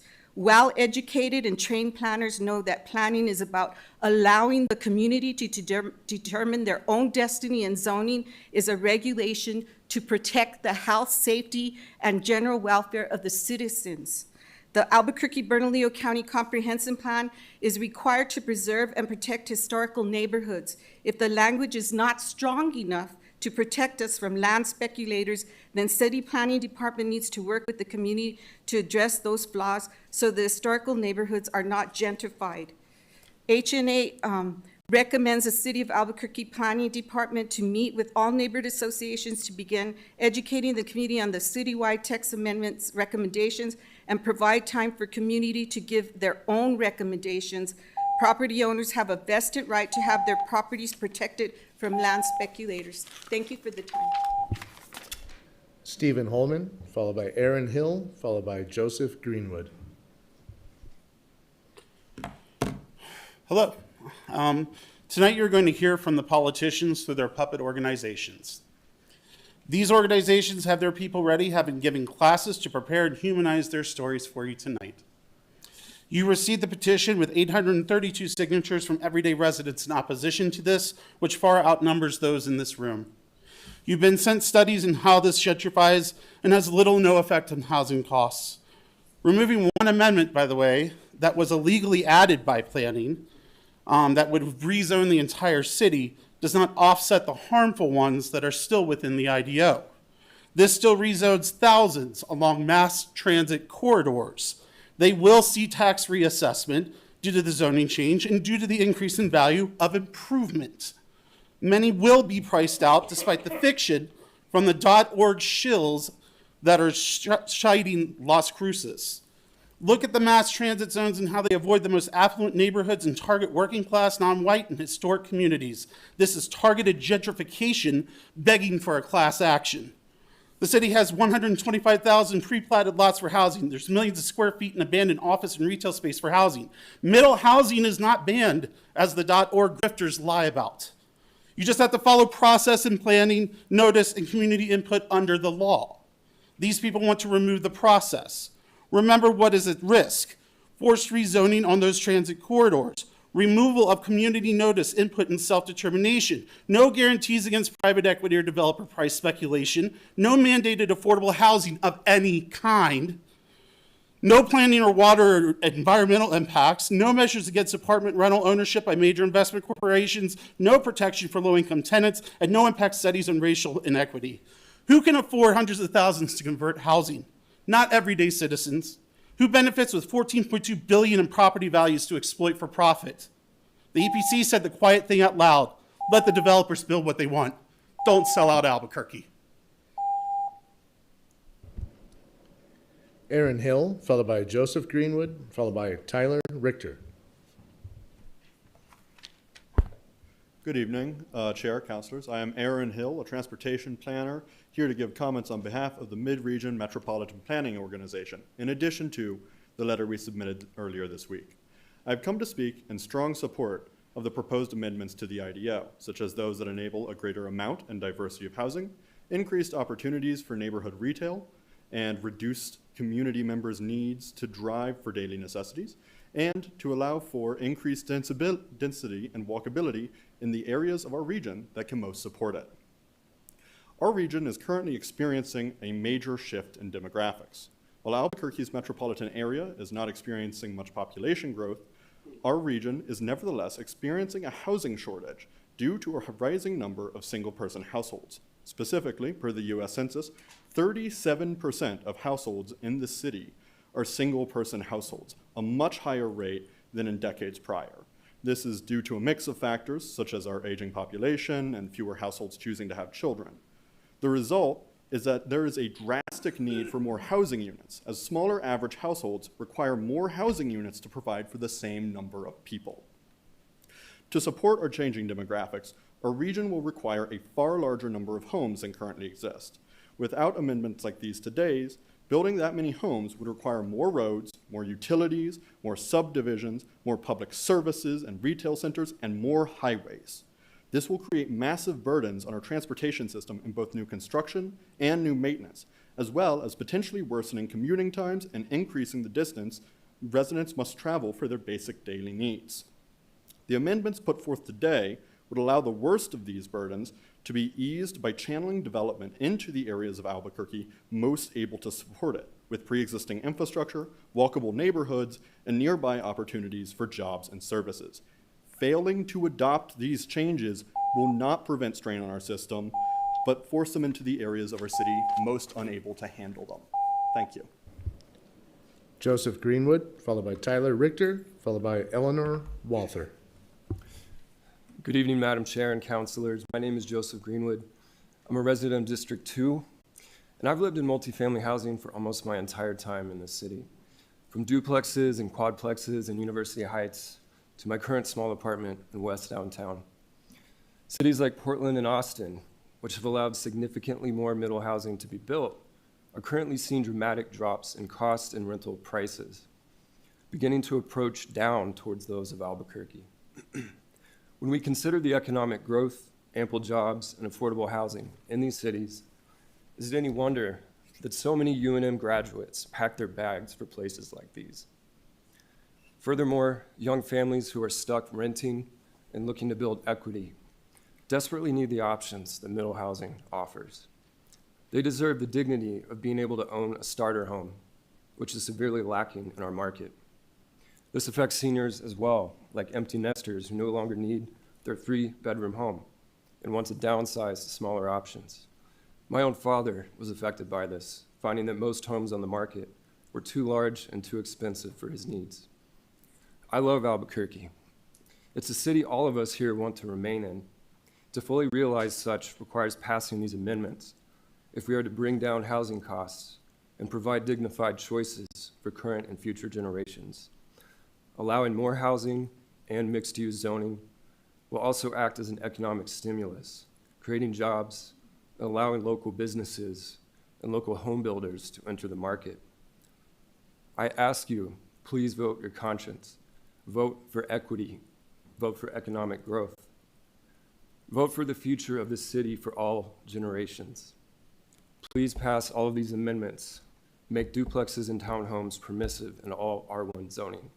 Thank you. Tyler Richter, followed by Eleanor Walther, followed by Gary Eister. Good evening, councilors, LUPS committee. My name is Tyler Richter. I'm a resident of D7. I'm here to speak in strong support of the proposed updates to the Integrated Development Ordinance. I attended the inauguration for City Council and the Mayor. Congratulations, and thank you for your service. I was there not as an official capacity, but as a parent. My son plays the saxophone in that Albuquerque High Mighty Bulldog Jazz Band, and I am a band dad. I hope you enjoyed their participation. I certainly did, and I was incredibly proud. That pride is what brings me here tonight. I have 3 sons. My oldest is 15, and after Albuquerque High, he plans to attend UNM using the Opportunity Scholarship. I was fortunate to be among the early recipients of the Lottery Scholarship in 1999 when I graduated high school. After college, I looked around in Albuquerque and I felt there wasn't a clear path for me, so I left. I spent nearly 18 years living and working across the entire United States, from coast to coast, Canada and Mexico, before my wife and I decided to come home and raise our family. This story isn't unique. Many of my friends are also returning home. For years, we've worried about brain drain, about educating our kids, only to watch them leave. I want to say clearly, Albuquerque's kids are coming home. This is a wonderful city and a great place to raise a family. The question is whether our children will be able to stay. At its most basic level, the IDO update helps answer that question. It creates the conditions for young people to live near opportunity, for students to return to our urban centers, and for families to grow without being pushed out. It allows us to have more neighbors. It allows my parents to stay in their neighborhood they know, while opening the door for new families to make a home in a house that's been too big for them for years. Trust the professionals from the city. Trust the professional business organizations. Trust the professionals that support these amendments. Please say yes to more neighbors. Please say yes to the future for our children. Support this themselves in a future we can all be proud of. Thank you for your time and for your service. Eleanor Walther, followed by Gary Eister, followed by Ray Taylor. Good evening, Chair and members of the LUPS Committee. My name is Eleanor Walther, and I'm speaking in opposition to O26-2. I support reasonable planning and understand the need to periodically update the IDO. However, this ordinance goes far beyond minor adjustments. It proposes approximately 150 technical citywide changes affecting allowable uses, zoning procedures, accessory dwelling units, parking standards, and development regulations throughout Albuquerque. Many residents do not yet understand how these changes could affect the properties, neighborhoods, streets, or local services. The volume and complexity of these amendments makes it extremely difficult for the public to meaningfully engage. There are real concerns about unintended neighborhood impacts. Proposed changes to ADU regulation, heightened parking standards, and residential and mixed-use provisions could lead to development that is out of scale with existing homes, increase parking and traffic pressures, and alter established neighborhood character without adequate protection for adjacent properties. While increasing housing options is an important goal, the density should be balanced with infrastructure capacity, traffic safety, and public services. As drafted, O26-2 appears to prioritize expanded housing types without clearly addressing those safeguards. Finally, the public process is inadequate for an ordinance of this scope. Limiting public testimony to 2 minutes does not allow residents to provide informed input on the proposed amendments. For this reason, I respectfully urge the committee not to endorse O26-2 at this time, to request additional public outreach and clear explanations of key provisions, and to consider phased or targeted updates rather than broad citywide changes. Thank you. Gary Eister, followed by Ray Taylor, followed by James Shanley. Madam Chair, councilors, my association has sought input from the community so that we could develop a statement, but we haven't been able to get hardly any yet because the community's in the dark. So I want to ask you, I want to ask planning to work hard the next 2 weeks, get the word out. I'm addressing you in a personal capacity for now. First, allowing duplexes and townhomes in R1. Maybe duplexes would be enough at first. Further changes could be implemented in succeeding updates so we could see how things work.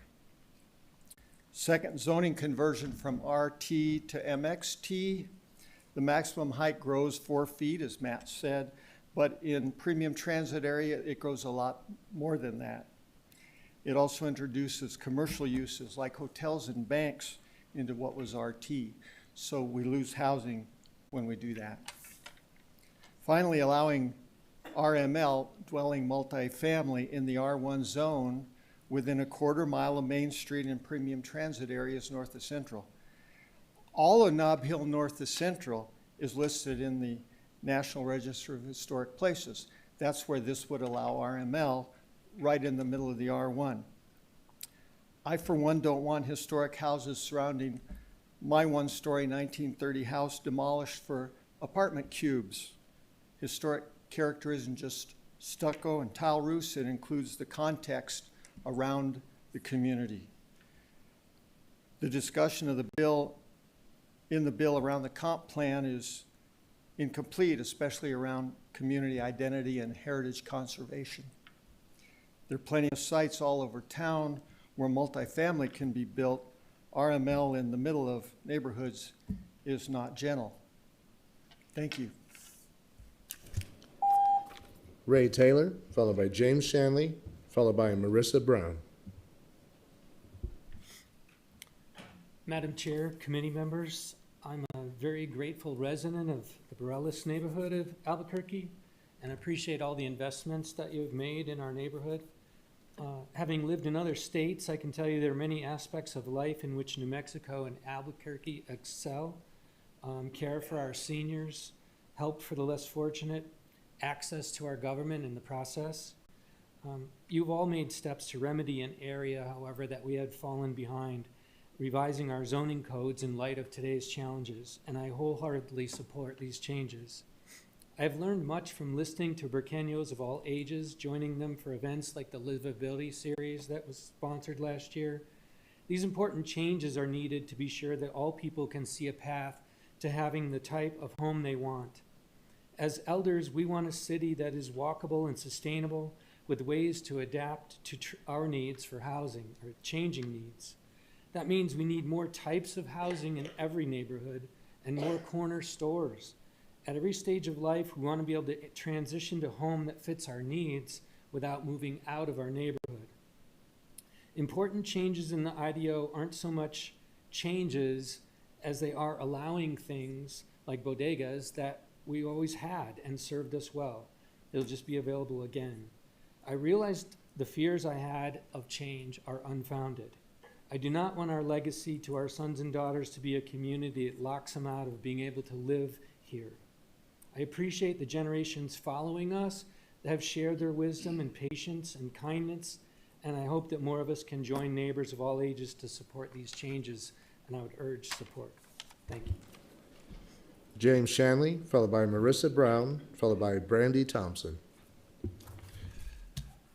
Madam Chair, Councilor Committee members, I'm a resident of Mark Twain neighborhood in District 7, and I have been connected to Albuquerque since 1969. You are hearing today comments for and against IDO amendments intended to realize housing densification within neighborhoods of Albuquerque, of which 160,000 per census data are single-family homes. I'm not here to argue whether we have a housing crisis in terms of available dwelling units. What is indisputable, however, is that housing in Albuquerque is too expensive, both for rent and purchase, relative to the income for too many households. What I wish to convey is that our major corridors are in a state of decay and disinvestment that is screaming for priority attention and is a far more immediate opportunity for housing densification at scale. Major corridors are the sinew of our urban life in terms of transit and commerce. Just 7 of them, Central, Zuni, Lomas, Manal, San Pedro, San Mateo, and 4th Street, have over 5,100 discrete properties, both commercial and residential, and are home to over 2,800 business premises, of which today 685 are closed or vacant. That's a lot of lost jobs and dead dreams. These 7 corridors hold 208 acres of unused land on 261 lots. They hold 185 freestanding empty buildings with 1,857,500 square feet of interior space, most with amenities. If you want to have transformative impact on Albuquerque with maximum speed and lowest cost, please direct priority attention to our corridors. Thank you. Marissa Brown, followed by Brandy Thompson, followed by Althea Atherton. Thank you, Madam Chair and councilors, for your attention. My name is Marissa, and I'm a resident of District 9. I was born and raised here in Albuquerque, and I've worked in the nonprofit field for the last 12 years, and I've had the privilege of serving my neighbors and learning what makes Albuquerque truly special, which in my opinion is the overwhelming sense of community that appears all across the city at any given moment. And I think you can find that in many of these amendments that are up today. I'm here to speak today in support of the IDO amendments that allow duplexes and townhomes into R1 zoning. These middle housing options will not only help to relieve some of the strain on our housing market by creating more stock, but these areas of town often promote a greater sense of community by bringing people together, literally, rather than separating us by a quarter acre, a picket fence, and hundreds of thousands of dollars for a single family home. The amendments also address the lack of bodegas that have created food deserts, which affect each and every one of us. I personally work in the food nonprofit area. I personally would love to be able to walk to my neighborhood corner store that's owned and operated by my neighbors. But no such store exists in my area, nor across many of our neighborhoods in the city. So council, please approve the proposed amendments to allow duplexes, townhomes, and bodegas into R1 zoning. Thank you. Brandy Thompson, followed by Althea Atherton, followed by Beverly Hill. Good evening, Madam Chair and councilors. My name is Brandy. I'm thrilled to be here, actually, because I have a 3-week-old fresh baby at home, and so I haven't been getting out much. So it's so lovely to be here. Thank you for opening this to the public. So I'm here, as I said, representing myself, and also I have a new child. His name is Rex. He's super cute. He can't vote yet. He can't donate to your campaigns. He can't sue you with his neighborhood association when he doesn't like what you're doing. And frankly, his public comments are mostly at 3 a.m., so I don't sleep. But, you know, he is just as much your constituent as everyone in this room. And it is your duty to serve him and the other children of Albuquerque who can't speak for themselves in an election, just as much as it's your duty to represent all of us. And so I come here with him in mind. I'm asking you to approve the IDO changes. The decisions you make tonight will shape the city that Rex and other children grow in. Whether he can afford to live here someday, whether his teachers, nurses, service workers, and friends can live near their jobs, and whether this city plans for the future or keeps reenacting the same policy choices and acting surprised when the same thing occurs. If we do nothing, if we cling to the status quo, we know what happens. James just gave us a great picture of what happens when we cling to the status quo. Housing stays tight and expensive, families get pushed out, businesses leave, homelessness increases, young people leave, essential workers commute farther. We don't preserve our neighborhoods, we hollow them out. So these proposed zoning changes are not radical, they are practical. Cities across the country are doing them. Cities that we compete for, jobs and employers, are enacting these changes. It's time for us to do the same thing. We should enact them because they work. They allow a little more housing, a little more flexibility, and a little more room for the next generation. Please approve these changes, if not for today's residents, but for the future generations that can't speak yet. Thank you. Ms. Thompson, please welcome Rex to the D7 community. We look forward to seeing him at all the neighborhood association meetings.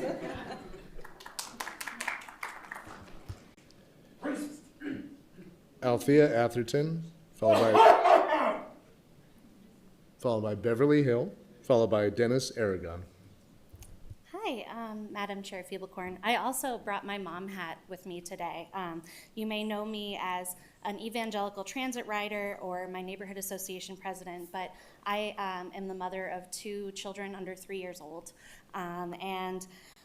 We are actually raising our children in the very home that my husband grew up in. So we rent it from his parents, and it's been incredibly wonderful.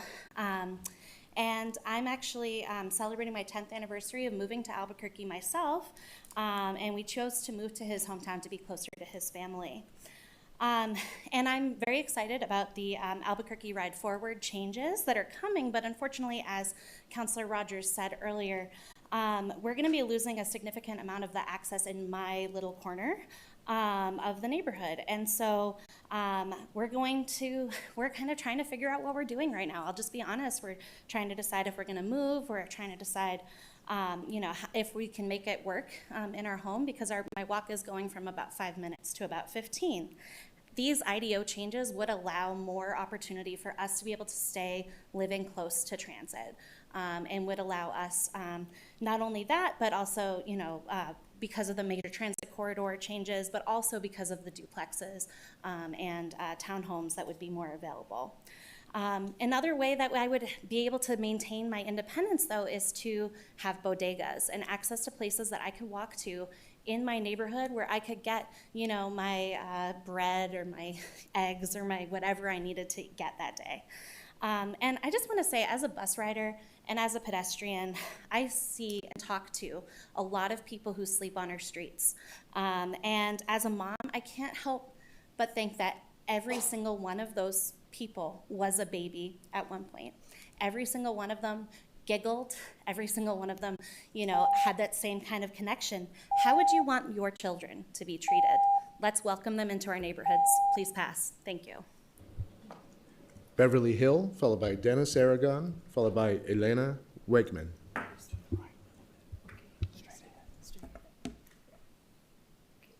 Where's the Here's microphone? the mic right here. Where is it? Okay. Can you hear me?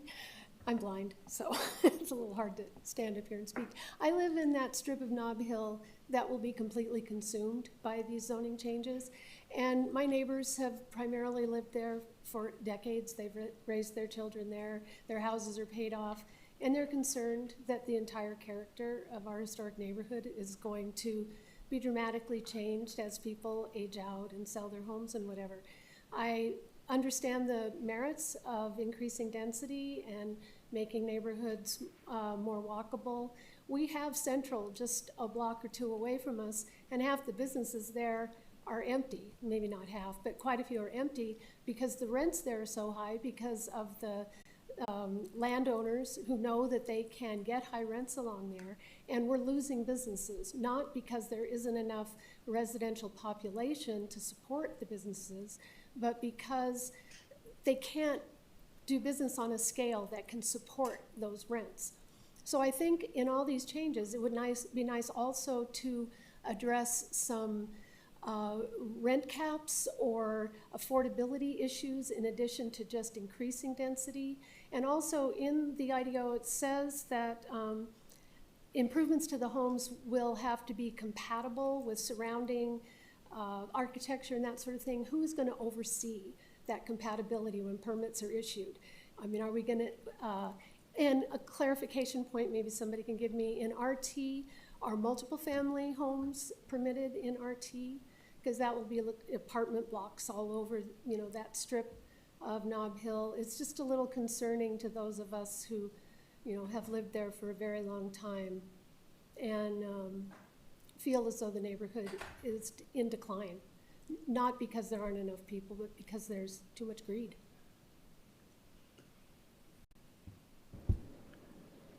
Dennis Aragon, followed by Elena Wegman, followed by Andrea Calderon. Council, Madam Chair, thank you all for the opportunity to speak today. I live in District 6, also in the Nob Hill area. Barely, it's kind of expensive by the law school. Just as others have pointed out already, this type of housing, I support the IDO amendments, all 150 of them. This type of housing is not new. There are plenty of neighborhoods. That within the city that already exist that have this type of housing. This kind of housing is historic housing. Duplexes, to solve the housing crisis, we can look back to how people before single-family zoning built neighborhoods and used home ownership to build wealth. About a century ago, many immigrants from Eastern Europe settled in the Midwest. These immigrants built and lived in duplexes. These were called the Polish flats and German duplexes, and many of these duplexes still exist today.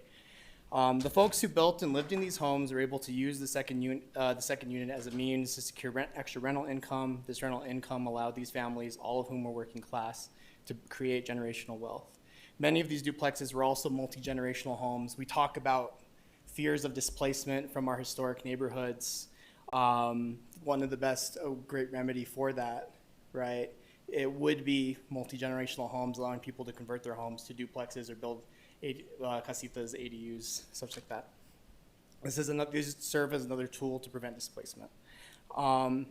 These proposed amendments to the IDO are the least we can do to make Albuquerque attractive for aspiring professionals like myself to call home. This morning, I just started my final semester of law school. I love New Mexico. I want to build my career here. I want to serve the people here. I also am from northern New Mexico, and I've seen what Santa Fe has done to their youth in displacing their youth, and I don't want Albuquerque to turn to that. So thank you for your time. Elena Wegman, followed by Andrea Calderon, followed by Renee Horvath. Hello, my name is Elena Wegman, and I'm a teacher at Albuquerque Public Schools. I currently work in the Northeast Heights, and despite working in what is considered a wealthy neighborhood, I do see how quickly students can fall through the cracks. Since the pandemic, we've seen the price of everything raise, and I believe that changing zoning laws will allow for affordable and diverse housing structures. In the neighborhood that I work in, there are either luxury apartments or single-family homes available as housing. This results in a lot of families putting most of their income towards housing so that their students can have access to a good school. It leaves little room for essentials such as groceries and school supplies. I also have students who regularly travel up to 2 hours to school daily so they can access their education, and students who solely rely on school lunch to get by. I don't want this to be the reality for so many young people, and I want the zoning laws to change to make more housing available. This would alleviate the financial pressure for families, and I also want to see the future of the city thrive. I think that creating security in our housing and zoning laws can eliminate a lot of these financial barriers so that my students don't have to worry about basic needs. And it is my hope that speaking publicly today will allow for the public and our elected city council to consider new perspectives and new futures for everyone that resides in the city. When we talk about zoning, poverty, housing, and homelessness, I think that children and young people have to be considered. So please allow for O262 to pass and for duplexes and townhomes to be built in this city. Thank you for allowing me to speak. Thank you. Andrea Calderon, followed by Renee Horvath, followed by Christopher Love. Good evening, Chair and members of the LUPS Committee. I'm speaking on behalf of the Albuquerque Affordable Housing Coalition in support of this packet. In order to achieve housing and prosperity for all of the Albuquerque metro area, the Albuquerque Affordable Housing Coalition supports and advocates for housing that serves all people, including an adequate mix of housing types and sizes throughout the Albuquerque area to support access to neighborhoods of one's choosing. AHC also supports and advocates for housing that serves all people and reflects the rich cultural diversity within our state's unique heritage. We support initiatives that build housing that is appropriate for traditional lifeways and their contemporary adaptations, including housing that gives preference to those who are a part of a cultural community. We seek the removal of zoning rules that have eliminated culturally relevant uses, such as corner stores and small mom and pop stores, and seek rules that allow our neighborhoods to develop organically and encourage zoning rules that allow such uses to exist. On a personal note, I want to express my support for the amendments that would allow duplexes and townhomes in R1 zoning. My family lived in a townhome until I was 16 in a neighborhood that was primarily comprised of single-family homes. This allowed me, whose parents were a manicurist and a hotel worker, to grow up with friends whose parents were doctors, professors, and worked in offices that afforded them the ability to own single-family homes. I got to feel a part of that community and built social connections that allowed me to land internships, obtain guidance on career pathways, etc., ultimately enabling economic mobility for both my brother and I. This is consistent with Raj Chetty's research on social connections as an enabler of economic well-being and mobility. I want to encourage counselors whose districts are comprised primarily of single-family homes to encourage zoning in their areas that would allow for middle housing to be built. It would make our city stronger. Thank you. Renee Horvath, followed by Christopher Love, followed by Annalie Desaunier. Good evening again. And yes, I think one of the things that's been very frustrating about this whole IDO process, there was 150 amendments. They were very substantial amendments, doing a lot of zone changes, a lot of dimensional standards changes, and parking issues. And it was very difficult to try to zero in on a lot of them because they can be very impactful. But one thing that I noticed in supporting that hearing to support all this is like they're saying our zone code is old and outdated. Well, I just want to make it clear that the zone code was adopted late 2017, finalized May 2018, so it's not that old. We did like the prior zone code. It gave us all those things: apartments, duplex, townhomes, single-family, commercial, neighborhood commercial. But now this new zone code has up-zoned everything, and we're getting a lot more apartment building going on.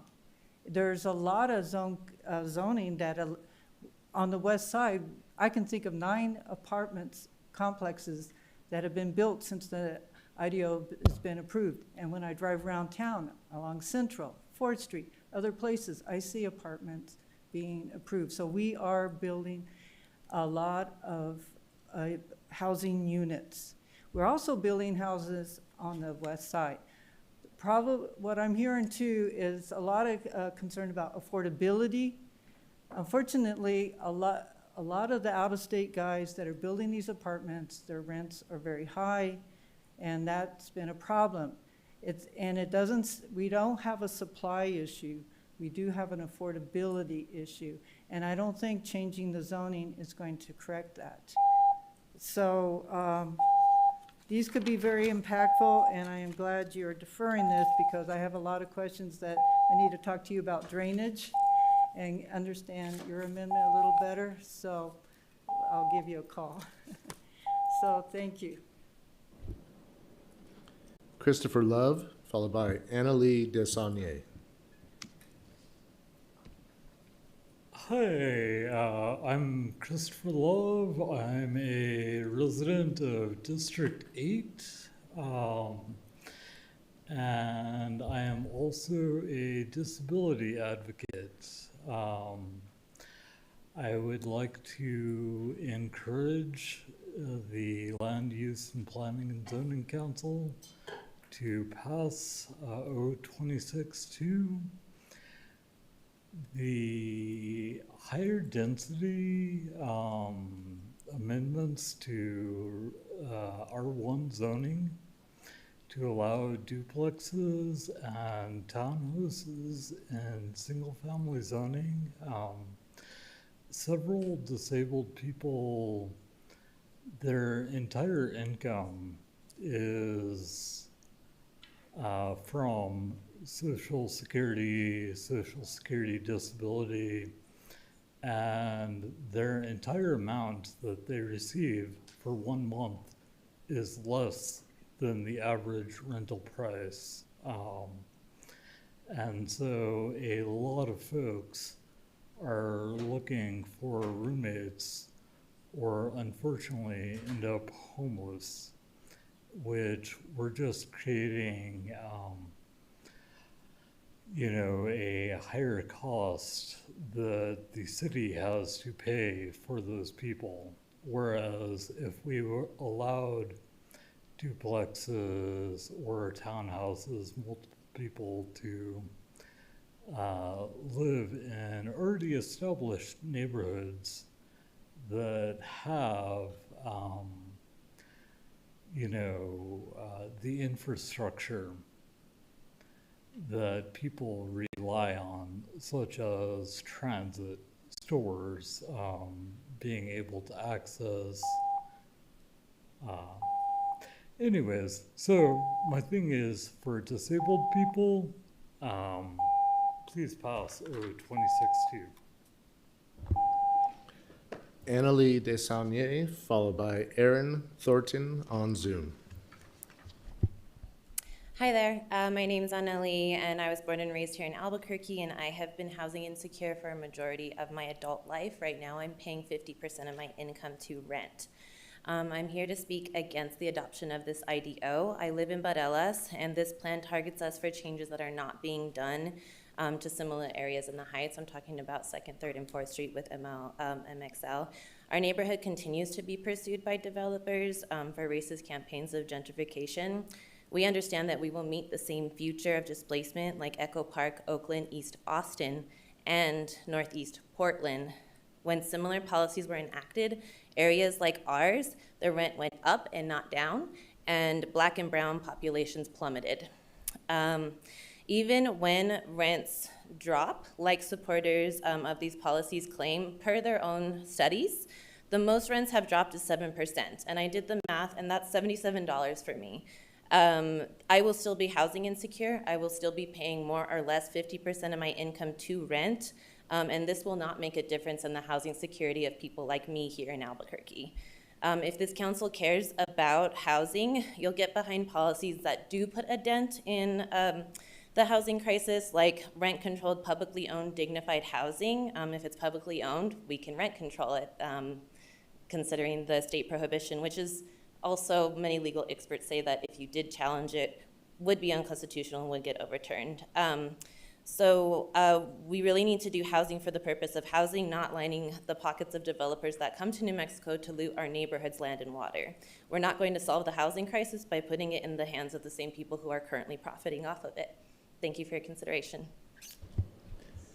Aaron Thornton, followed by Crystal Garcia. Hello, good evening, Madam Chair and councilors. My name is Erin, and I'm a homeowner in District 6. I wanted to express support for many of the IDO amendments included to help our city address our housing and livability challenges. However, I wanted to highlight the importance of eliminating and reducing the arbitrary parking minimum mandates across the city. Driving around the city, what sticks out is vast and mostly underutilized parking lots. These required lots are a poor use of public space, detrimental to our water supply, and force further encroachment on our vital natural spaces. Mandatory parking requirements raise the cost of both housing and businesses by forcing property owners to build expensive parking instead of productive space. These costs show up as higher rents, both for apartments and for small businesses trying to open or expand. Other car-centric cities like Fayetteville, Dallas, and Denver have modernized their codes and have seen more housing, local business, and more reinvestment, without the world falling apart from parking shortages. Members of the committee have expressed desires to not micromanage people and to make it easier for businesses to operate. So I ask you to let the market decide how much parking is needed. I want you to support parking reform and the rest of the pro-housing amendments. Thank you very much. Crystal Garcia, followed by Brian Earnhardt. Good evening. Thank you for the opportunity to speak. 2 minutes is not enough to address all the issues raised by these proposed changes, so I will highlight a few key concerns. I strongly oppose 0-26-2. This ordinance is upzoning without accountability. It removes traditional single-family protections across much of the city. The city claims it held community meetings, but that is a meaningless formality. Most residents were never properly notified, and the city did the bare minimum to inform the public. Holding a meeting without ensuring residents are aware is not community engagement. It is checking a box. Ordinary property owners had almost no opportunity to review the 150 proposed amendments or provide meaningful input. There's no requirement for affordable housing, no safeguards for historic neighborhoods, no guarantee that infrastructure impacts will be studied before development moves forward. Meanwhile, this kind of upzoning can trigger land speculation, higher property taxes, and displacement, particularly affecting seniors and longtime homeowners. Most of the strongest proponents of this ordinance are newcomers to Albuquerque. If the current character of our neighborhoods and community is unsatisfactory to them, one must ask, why did they choose to move here? Decisions that reshape neighborhoods should be guided by those who understand the needs and characters of our community, not by those unfamiliar with how Albuquerque functions. Proposals like converting residential areas into small commercial lots or bodegas are particularly ill-suited for Albuquerque. These developments do not match the character and needs of our neighborhoods, and they do nothing to address the housing challenges the city claims the IDO changes will solve. We've seen similar changes in other cities. Minneapolis eliminated single-family zoning citywide, but critics argue it has done little to produce affordable housing while raising property taxes and encouraging outside investment instead of protecting residents. We should learn from that experience before rushing to change Albuquerque's neighborhoods. Neighborhoods deserve protection, not unchecked development. Zoning should preserve a... Thank you. Your time is up. Let's move to the next speaker. Brian Earnhardt, followed by Patricia Wilson. Thank you to the chair and members of the committee. My name is Brian Earhart. I'm a homeowner in District 9, and I'm speaking today in support of the proposed IDO amendments. I support these changes for many reasons, but the main reason is flexibility. I was born and grew up here in Albuquerque, and we drove almost everywhere. When I was young, as a student without a car, I was limited in where I could go to the few restaurants or stores within walking distance of my school, or even fewer near my house. Now, as an adult with a car, I still find myself limited in how I can get where I need to go, often choosing between a 20-minute drive or a 2-hour bus or bike ride. I've been fortunate to live in different places before I settled back home in Albuquerque, and the places where I have most enjoyed living and spending time have always had multiple ways to get around and businesses close by and accessible to my residential area. I would love to be able to walk to a local store or coffee shop for a quick trip while still having the option to drive across town to go to some specialty store or a particular restaurant. Giving more options for local corner stores closer to where we live supports local choices for where we shop and improved accessibility for how to get there. Giving more options for housing types will allow us to choose something that makes sense for whatever stage of life we are in without having to move across town. The proposed IDO amendments do not remove all zoning definitions and building restrictions altogether. Rather, the proposed changes provide more flexibility within our existing neighborhoods. I look forward to the future potential of these changes that these proposed amendments can enable, increasing flexibility in housing, small businesses, and transportation options. For these reasons, among many others, I encourage you to support the proposed IDO amendments. Thank you. Patricia Wilson, followed by Ollie Sale. Thank you. Madam Chair and councilors, I'd like to speak to process and the unintended consequences that over 700 amendments can cause. After a decade and over $10 million, Austin scrapped Code Next, the total rewrite of its land development code. They have subsequently and successfully added amendments to the LDC that allow additional dwelling units, smaller lot sizes, and reduced parking. Sound familiar? However, a major difference is that Austin's LDC has a staged amendment process. First, initiation. Second, development and/or engagement. And third, review and/or adoption. A summary page clearly shows where each amendment is in the process. There were 4 in the adoption phase in last November. And it also identifies those with substantial benefit to housing capacity or cost. In a 4-year period from 2013 to 2016, Austin had a total of just 65 amendments. Albuquerque had 65 amendments in the 2023 update alone. Since the adoption of the IDO, many neighbors have pushed for a better process. Perhaps this first instance of the biennial update with its overwhelming 140 plus amendments could provide that opportunity to fix this broken process. And I just don't know what to do with the remaining 30 seconds. Thank you very much, councilors.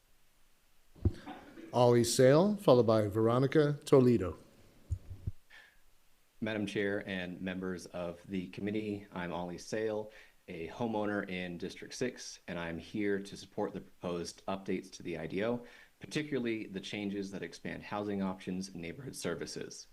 These changes would greatly improve our neighborhoods, not just for everyone, but for some of our most vulnerable populations. One such population is special needs individuals. My sister is a young adult with Down syndrome. She is largely independent, but she cannot drive. As she plans for her adult life after college, it has become very clear to my family how few housing options exist that support independent, non-institutionalized living. The options that do exist are often age-restricted or disconnected from everyday life. At the same time, most of the housing that is available is simply not right size, as they tend to be large single-family homes that are difficult to maintain and poorly matched to long-term independence. What would work for her, and for many others, is smaller, simpler housing. Casitas, cottage court homes, and other middle housing options that allow people to live independently without being isolated or overwhelmed by the scale of their home. These options make it possible to downsize, to live affordably, and to stay a part of the neighborhood over time. Just as important are neighborhood businesses. Because my sister cannot drive, walkable access to basic services is essential. It is not a luxury for her. Being able to meet daily needs on foot is a core part of dignity and autonomy for people who cannot drive. Small groceries, cafes, and everyday services close to home are what make independence possible. The proposed IDEO changes move Albuquerque in this direction. They support livability, inclusion, and dependence across a lifetime. For those reasons, I urge you to support them. Thank you for your time. Veronica Toledo, followed by Benjamin Bean. Good evening. My name is Veronica Toledo, and I serve as the Director of Policy and Advocacy at HomeWise. We are in strong support of the proposed changes to the IDO that will make it easier, faster, and more cost-effective to build housing in Albuquerque.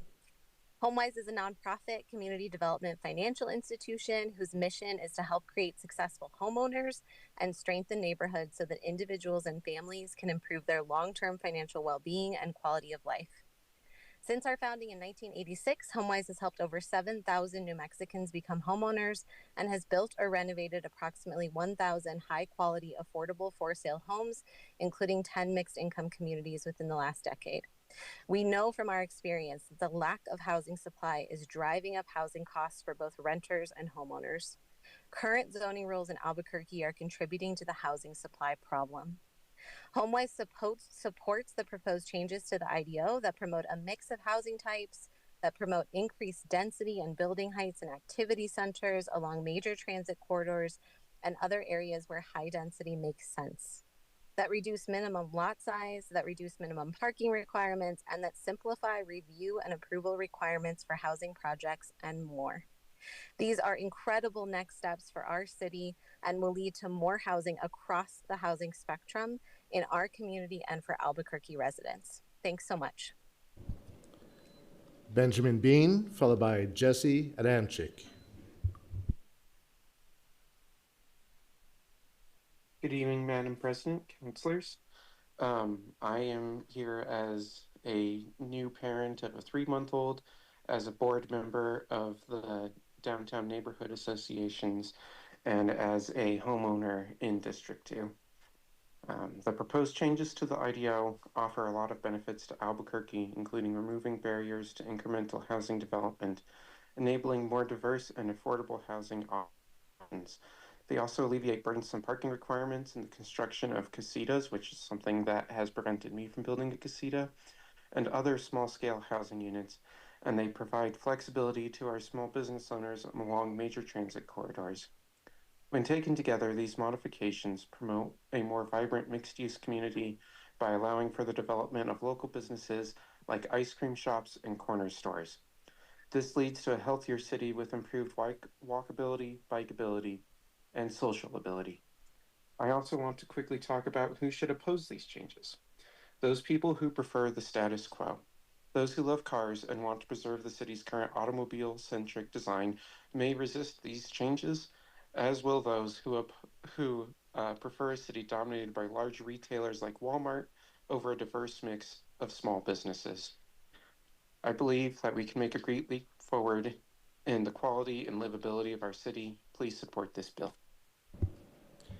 Jesse Adamczyk, followed by Vanessa Meshke. Good evening, councilors. My name is Jesse Adamczyk, and I'm a resident of District 8, and I'm here in strong support of this IDO update. This plan addresses that housing costs are rising far faster than wages, long commutes are hurting families, and residents have no choice but to travel long distances for basic necessities like groceries.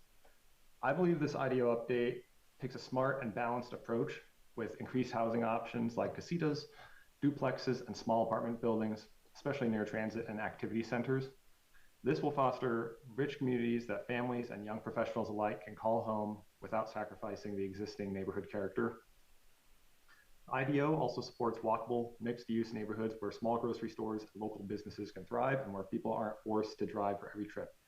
I would like if the small retail bodegas and tienditas were not necessarily restricted to corner lots, as I think this would give even more opportunity for entrepreneurial and highly localized economic activity.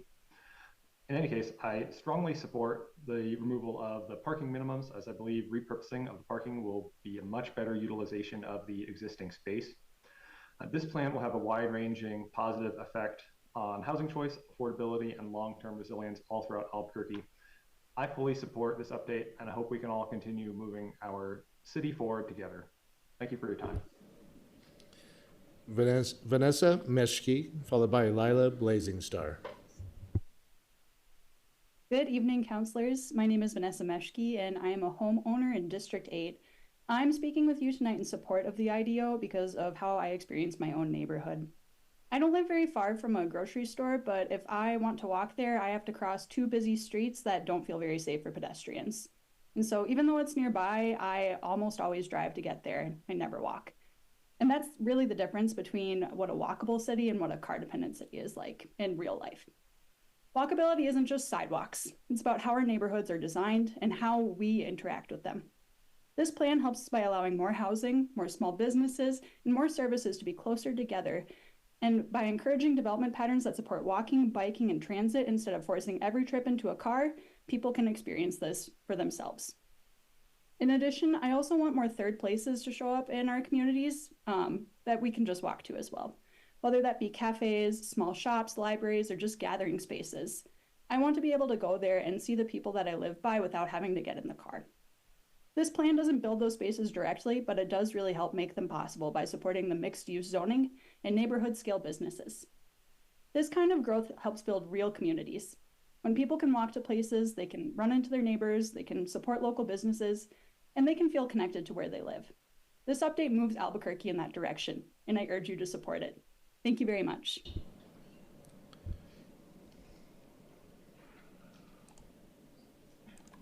Lila Blazing Star, followed by Jacob Miranda.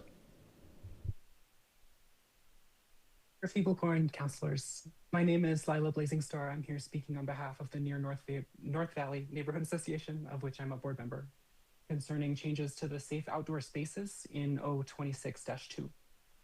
Our board members don't all come to the issue of homelessness in the same way, but we strongly agree that if the city is going to allow safe outdoor spaces, it should do so in a workable manner, in such a way that people are provided a safe, secure place to be without overburdening the churches, nonprofits, and other organizations that are willing to provide these spaces. We support most of the proposed amendments to SOS approved by the EPC.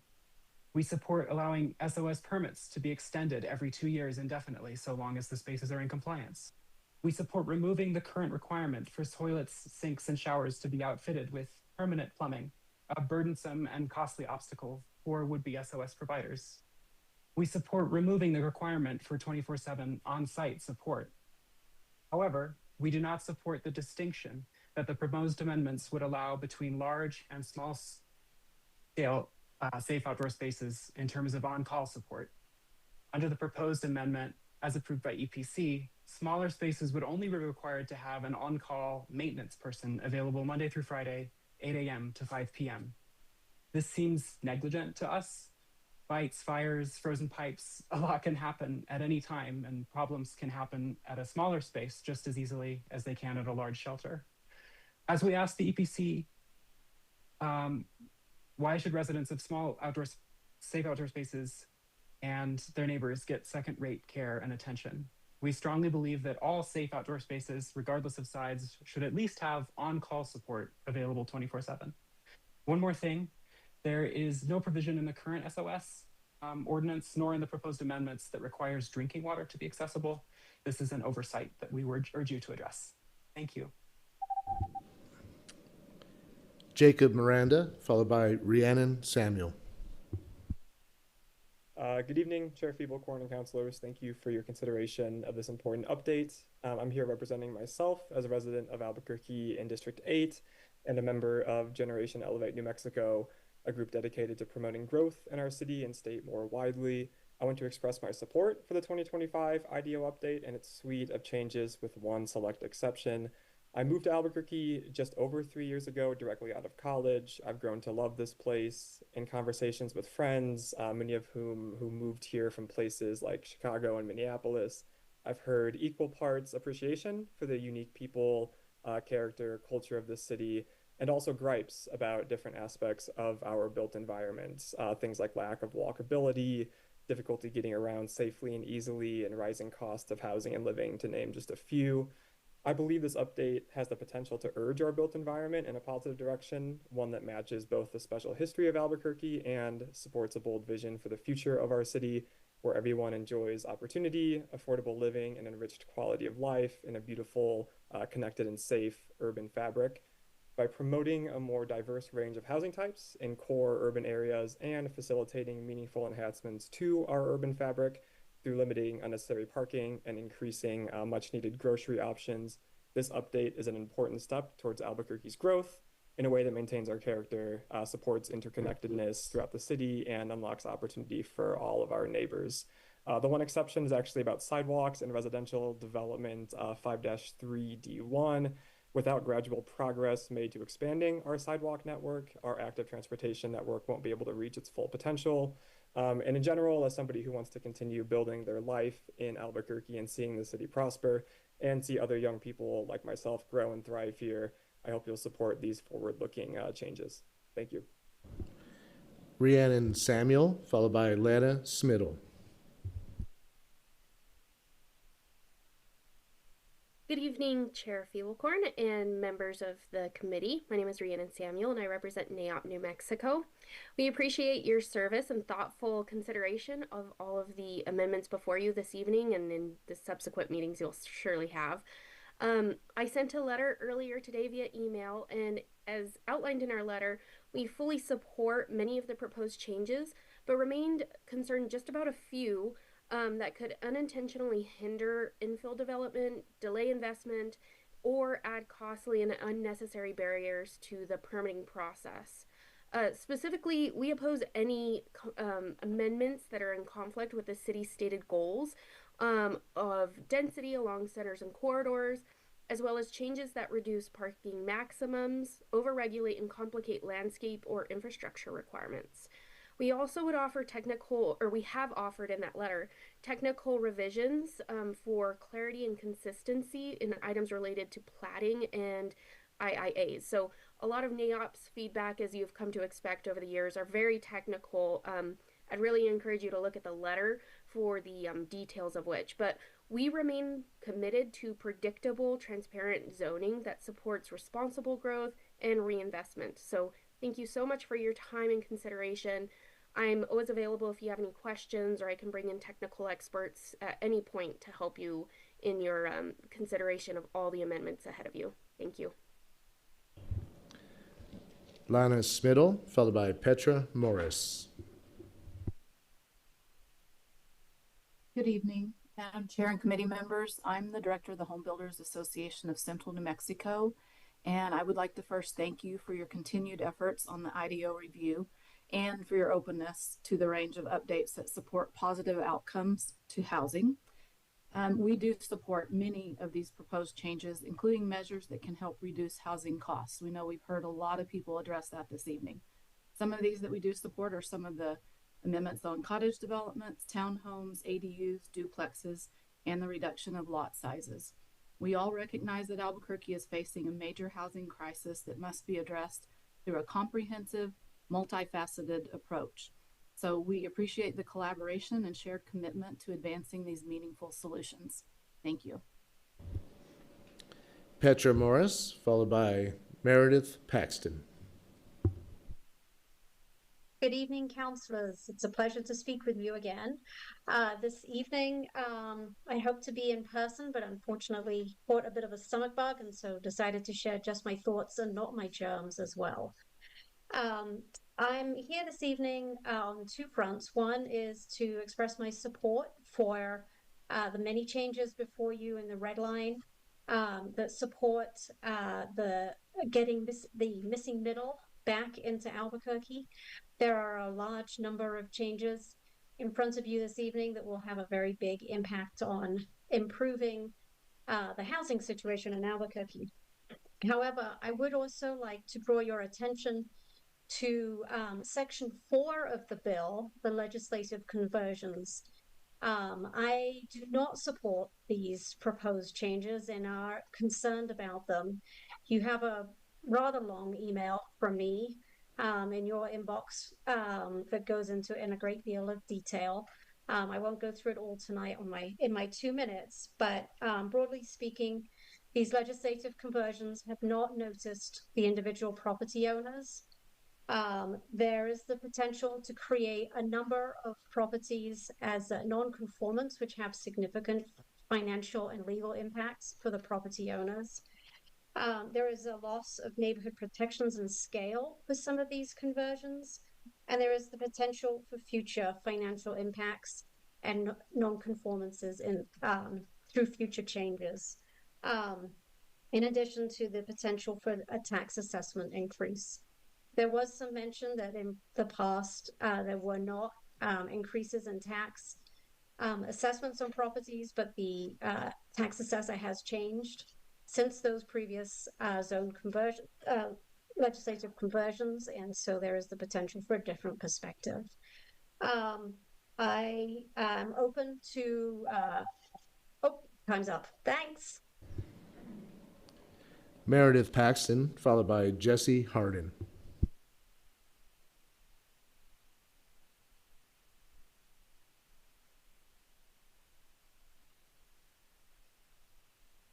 Spruce Park Neighborhood Association requests your do not pass vote. This ordinance applies a broad brush approach in inappropriate areas. The especially detrimental impacts to our small neighborhood are because 70% of our homes are within the RML quarter-mile distance of the Central Avenue ART line, and we are across University Boulevard from the UNM main campus. Our neighborhood consists of 2 historic districts, Spruce Park, listed on the National Register of Historic Places and the New Mexico State Registry of Cultural Properties, and Sigma Chi Road on the State Registry. These homes have been lovingly maintained by owners who see themselves as stewards of an important part of Albuquerque's cultural heritage, which the directives of the comprehensive plan would protect. About 40% of our dwelling units are already multifamily. Nevertheless, densifications that would become permissive by this IDO revision would make the existing structures obsolete because property values would shift to the land. Image 1, please. The buildings could be replaced by apartments with no limits on their heights or the number of units. The impact could be similar to what happened during the 1969 upzoning of the neighborhood immediately south of the main campus. Those projects were so detrimental that the residents demanded and got down zoning.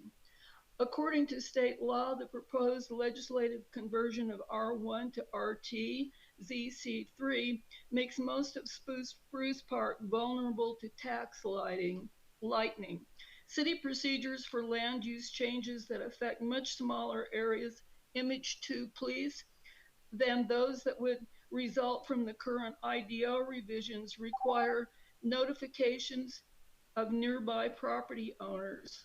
And state law 321-6 requires mailed notification to property owners when the affected area is larger than Thank you, Ms. Paxton. Your time is up.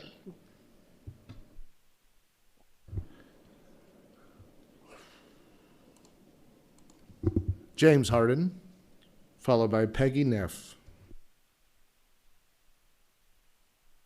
Hello, my name is Jesse Harden, and pastor of New Creation Albuquerque and the operator of the Safe Outdoor Space in the International District. I just wanted to give comment. I can't claim to understand the comprehensive IDO, but I want to speak to the aspects that speak to the SOS and reduce some of the burdens there. I think it would be wonderful, and we would see more safe outdoor spaces if some of these burdensome restrictions were lowered, and I want to speak in support of those. I think I saw the most recent PIT study, well, maybe 2024, 2025, 83% of those surveyed said they would be happy to be in a safe outdoor space. And I think we have a waiting list of about 50 people that are waiting to come into our safe outdoor space. So I encourage the adoption and reducing the restrictions on the SOS. Thank you very much. Have a great night. Sorry, Jesse. Thank you. Peggy Neff, followed by Oscar Simpson.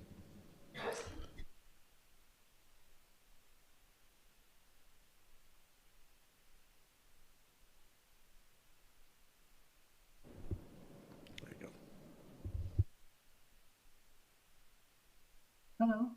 Good evening, councilors. As an active neighborhood member for many years, I've come before this committee and council to address the inequities and the flawed processes of the annual IDO update. I sincerely oppose these IDO amendments, and I ask you to insist on revision of the update process. I forwarded a spreadsheet where I applaud many things herein. I've addressed the terrible idea of having one person for recommending terminations of right-of-ways. I've addressed the legislation of privilege and the granting of unearned value in regard to sidewalks. I've pleaded the case for resisting reductions of open space requirements in our urban center. I've outlined how this is an arbitrary and capricious process. I've attempted again to explain how necessary it is for you to have impact summaries in regard to the proposed housing changes in order to protect our most fragile community members from evictions, and the need to provide safety nets for these folks. For this matter only, you should hold back any decision on these amendments. Even ask for an estimate of how many folks will face evictions. In this vein, I want to point out to you a few things for those who claim the success of upzoning in Portland. Did you know that before enacting this type of legislation, Portland had a map layer in their GIS system that identified vacant and abandoned properties? They had a TV and mail campaign. They had TV and mail campaigns for notifications. They had housing changes that were not networked with another 100+ issues. They had legislation written for community land trusts. They had neighborhood contacts that could explain things to their community members. They had incentives for affordable applicants. They had multiple bank and agencies standing ready with financial products for new homeowners and community-based investments in new constructions. We have none of this. We do not, but we do have outside investors standing ready to create market rentals, and our communities fade. Please, I urge a no vote. Nikhil Ananda, followed by Mirit Tully.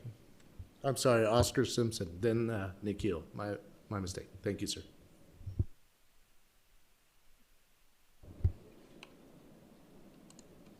Oscar Simpson, followed by Nikhil Ananda.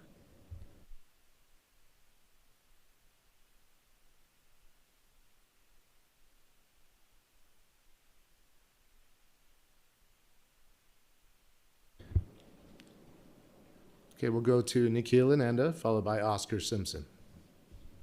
Yeah, so my name's Nikhil. I'm a District 4 voter, but I wanted to share briefly that, I grew up in a pretty small town in Washington State where, I was very happy to have had access to a lot of the outdoors,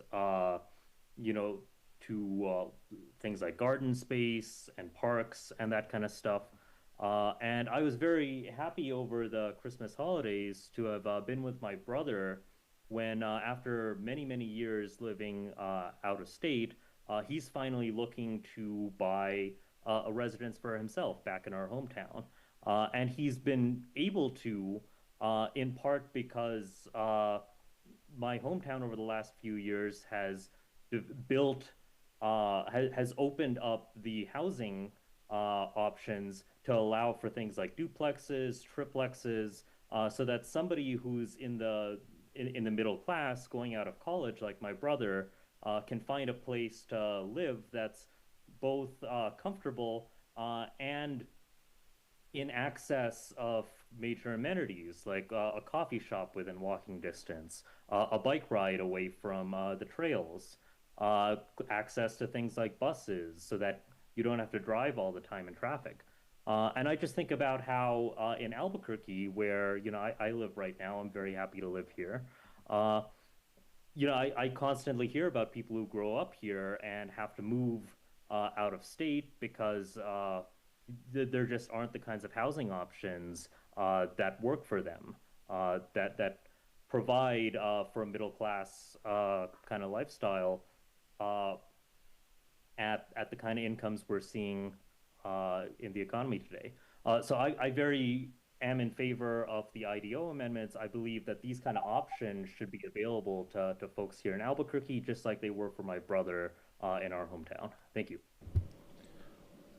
Oscar Simpson, followed by Merritt Tully. Thank you very much. I'm Oscar Simpson. I live in District 2. I lived in Albuquerque I lived in Albuquerque since 1952, so I've seen significant changes throughout the city, expanded tremendously. My comment is this is tremendous amount of changes without a lot of public education and letting know the residents in New Mexico, in Albuquerque, what's really going to happen. So when the IDO first started, they had significant public education and information in public meetings. I highly recommend that you slow this process down and really identify and educate the public on what's going to take place. Thank you very much. Merritt Tully, followed by Charla Parsons. Chair Feeblecorn, councilors, good evening. I'm Merritt Tully here speaking for Near North Valley Neighborhood Association. I'm the current president. My comments will focus on key housing amendments, but first I want to share our disappointment with the IDO update process itself. It's too fast, it's very, very complicated, and too few people know about it. Our board asks that the city pause the process to, at a minimum, directly notify and educate property owners whose properties would be rezoned. That said, Near North Valley has long supported infill development, gentle increases in density and diversity in housing, including ADUs and subsidized affordable housing. In keeping with that long-standing support, our board voted to support allowing duplexes and townhouses in single-family R1 zones citywide and ask that you support this as well. This is a fair way to increase housing incrementally and organically through the city. We appreciate your passing Councilor Rogers' amendment to keep R1 zoning titled as R1 zoning. The change was unnecessary and, as Councilor Rogers said, has caused confusion. We also support the amendments that could increase ADUs, dormitories, and cottage developments and ask that you support these as well. On the other hand, we oppose the upzoning to higher density and commercial uses along major transit corridors and ask that you oppose the upzoning. We have many reasons: the lack of notice, it's too much change at once, contrary to the gradual change advocated by Strongtown's founder, Chuck Moran. It would create stark boundaries within existing residential blocks and be destabilizing. And based on the information from Matt's presentation earlier, it appears property taxes may increase. We will lose housing to commercial uses. Our existing commercial areas will be undermined, including at Avanu Plaza. And it's an unfair approach because it disproportionately affects certain areas of the city. Thank you for your consideration. Charla Parsons, followed by Mike Voorhees. Hey there, Madam Chair, council members, thanks for having me. My name is Charla Parsons. I'm a residential realtor with the Greater Albuquerque Association of Realtors. I'm also an experienced housing policy and outreach advisor, and I'm part of our Government Affairs Committee within the association. I am here to talk about the fact that I've been working to find affordable housing options for our local community members for 10 years. And the idea of a starter home is all but disappearing. First-time homebuyers' median age is now at an all-time high of 40 years of age. So affordability is crashing in a really scary way. I heard in a smart growth and sustainability course I took last week that the US is the only first world country that had the vast majority of our development occur after the invention of the automobile. That created a very car-centric community, which means it takes actual work and change to create a more walkable, community-oriented, affordable city to live in, which is what we're doing now. I'm here tonight to speak in strong support of O26-2, the changes to the IDO, especially regarding duplexes, townhomes, casitas within existing neighborhoods, and in support of the Bodega Tiendita sections. Specifically duplexes, I thought this would be passed by now. I can't believe it hasn't. But I will say, I think it's really important that we normalize converting existing structures into duplexes to create extra income for working families. I think that it's hard to qualify some people, and if they had the extra income of the rental income of half of the duplex, we could actually qualify them and get them into a starter home, creating an investment for them later to be able to buy a second home and be landlords. And it also expands housing options. As many have said, it creates that missing middle, meets the diverse needs of families, seniors, smaller households. Thank you so much for everything. Mike Voorhees, followed by Othiamba Umi. I live in a multi-generational home and share a vision for Albuquerque to become affordable for its people. These amendments will do the opposite. Staff have not had time to describe each of the amendments in this massive proposal. Even the so-called highlights glossed over significant issues and impacts. Creative euphemisms in zone change wording does not change the substance. Staff seems to be recommending for this to move forward on the hope that the county assessor will violate state law. Fingers crossed. Staff failed to mention Section 73621.3, the impact to low-income seniors and disabled. 15,000 households who could see jumps to their property assessment of between 26 and 89% these amendments. Staff described technical changes as lessons learned from lawsuits. It seems to be the opposite. Rather than the city not doing the illegal thing, they are recommending legalizing the violations where the courts ruled against the city. That is the opposite of learning a lesson. Even if many proposed changes were actually good ideas, each should have its own hearing, individual property owner notice, and time for the public to discuss the complexities and nuances so that unintended consequences and impacts were well understood by councilors. Lumping them together is bad process, a violation of state law, and will lead to bad policy. Many of these will make Albuquerque less affordable, and much of this push ignores the strains this will place on our limited water. The prognosticated need for 30,000 homes cited is based upon a non-existent growth rate that would double Albuquerque in 35 years, when the city's population is actually leveled off. Proposals should be based on actual real-world data. 2 to 4 amendments every 4 years is typical for a city. 12 is unusual. 100 per year is absurd. 150 is insane. If you want to improve livability and affordability, consider amendments individually, encourage participation, look at real data, and let them stand or fall on their merits, not buzzwords, labels, or a mischaracterized emergency. Thanks. Othiamba Umi, followed by Andrew Bride.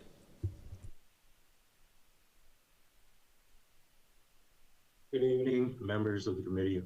Chair, my name is Othiamba Umi. I'm the Associate State Director for Advocacy and Outreach for AARP New Mexico. We certainly appreciate the city's efforts to expand housing choices and support thoughtful and inclusive growth.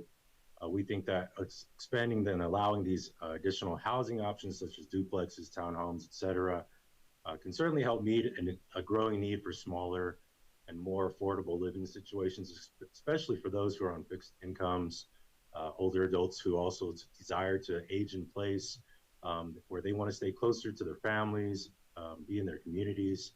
And we think that this housing can sort of fill multiple roles. Take, for example, older adults who may want to downsize to smaller houses, or maybe our aging parents who need to live in the smaller places or close to us instead of costly nursing homes. Also living quarters for caregivers, be they family or someone else. This all allows individuals to preserve their autonomy, make their own choices, and also help them save money for themselves and their families. Another thing is that Albuquerque is a member of AARP's network of age-friendly states and communities. We believe that the city of Albuquerque is well positioned to provide housing that offers walkability options, that are close to schools, jobs, medical services and resources, and other amenities, and will in turn benefit generations to come We thank you for your service and time and ask you to support these amendments. Thank you. Andrew Bride, followed by David C. DeBaca. Hello, Madam Chair and Councilors. My name is Andrew Bride, and I am speaking on behalf of Strong Towns Albuquerque in support of the proposed amendments. We collected over 300 comments from Albuquerque representing all of our city's zip codes. This diversity of support from our community reflects the diversity of benefits present in the proposed amendments to the IDO. Namely, these comments speak to, and we support, measures that legalize gentle density, including duplexes, cottage courts, and townhomes, commercial to residential reuse and cooperative conversions, reduction of parking minimums, and gradual adjustments to building flexibility that support easier construction for casitas and other small developments. Cumulatively, these will help address our critical shortage of homes, providing missing types of homes that speak to the diversity, lived circumstances of our neighbors, and also allow business people within our community to do the work and concentrate that wealth within the community. We also support provisions allowing tienditas, family daycares, small shelters, and safe outdoor spaces that will add economic resiliency, vibrancy, and safety to our communities. Cumulatively, these amendments will support a more fiscally sustainable, affordable, and family-friendly Albuquerque for all of our neighbors. I will briefly speak personally. As a student at UNM, I know myself and many of my peers are scared. We are nervous for a future in which we will not have affordable housing options in the city, and if we are lucky enough to find something that is affordable, it may not fit the circumstances we need at a dynamic time in our lives. I hope that the council will consider students, young professionals, and recent graduates and the dynamic needs that they have in their life so that they can continue giving back to the city that has given so much to them in their education. Thank you for your time and your consideration. David C. DeBaca. Good evening, Chair and committee members. I'm David C. DeBaca, and I was born and raised in Albuquerque, and I'm in support of the IDO amendments regarding more housing types and neighborhood businesses or tienditas. Firsthand, I've seen the housing crisis manifest in my own community and the problems my neighbors are facing, such as my grandmother and her neighbors being afraid of losing their home due to increasing rents and fees like the manufactured homes in Albuquerque Meadows. My former classmates not as willing to stay or move here. Older neighbors here complaining of empty streets where they don't hear as many kids out as they used to. More forced car traffic as people live further from destinations and each other. And people like me living here just off of San Antonio Drive and my sister in Heating Highlands in our 20s, still living with our relatives and not being able to easily achieve more independent living, all while prices keep raising and services and older businesses decline. A lot of these post-war built neighborhoods were initially built on policies of exclusion and individualism, which also excludes the needs of our broader community. And as someone who grew up Catholic, doesn't seem very Christ-like.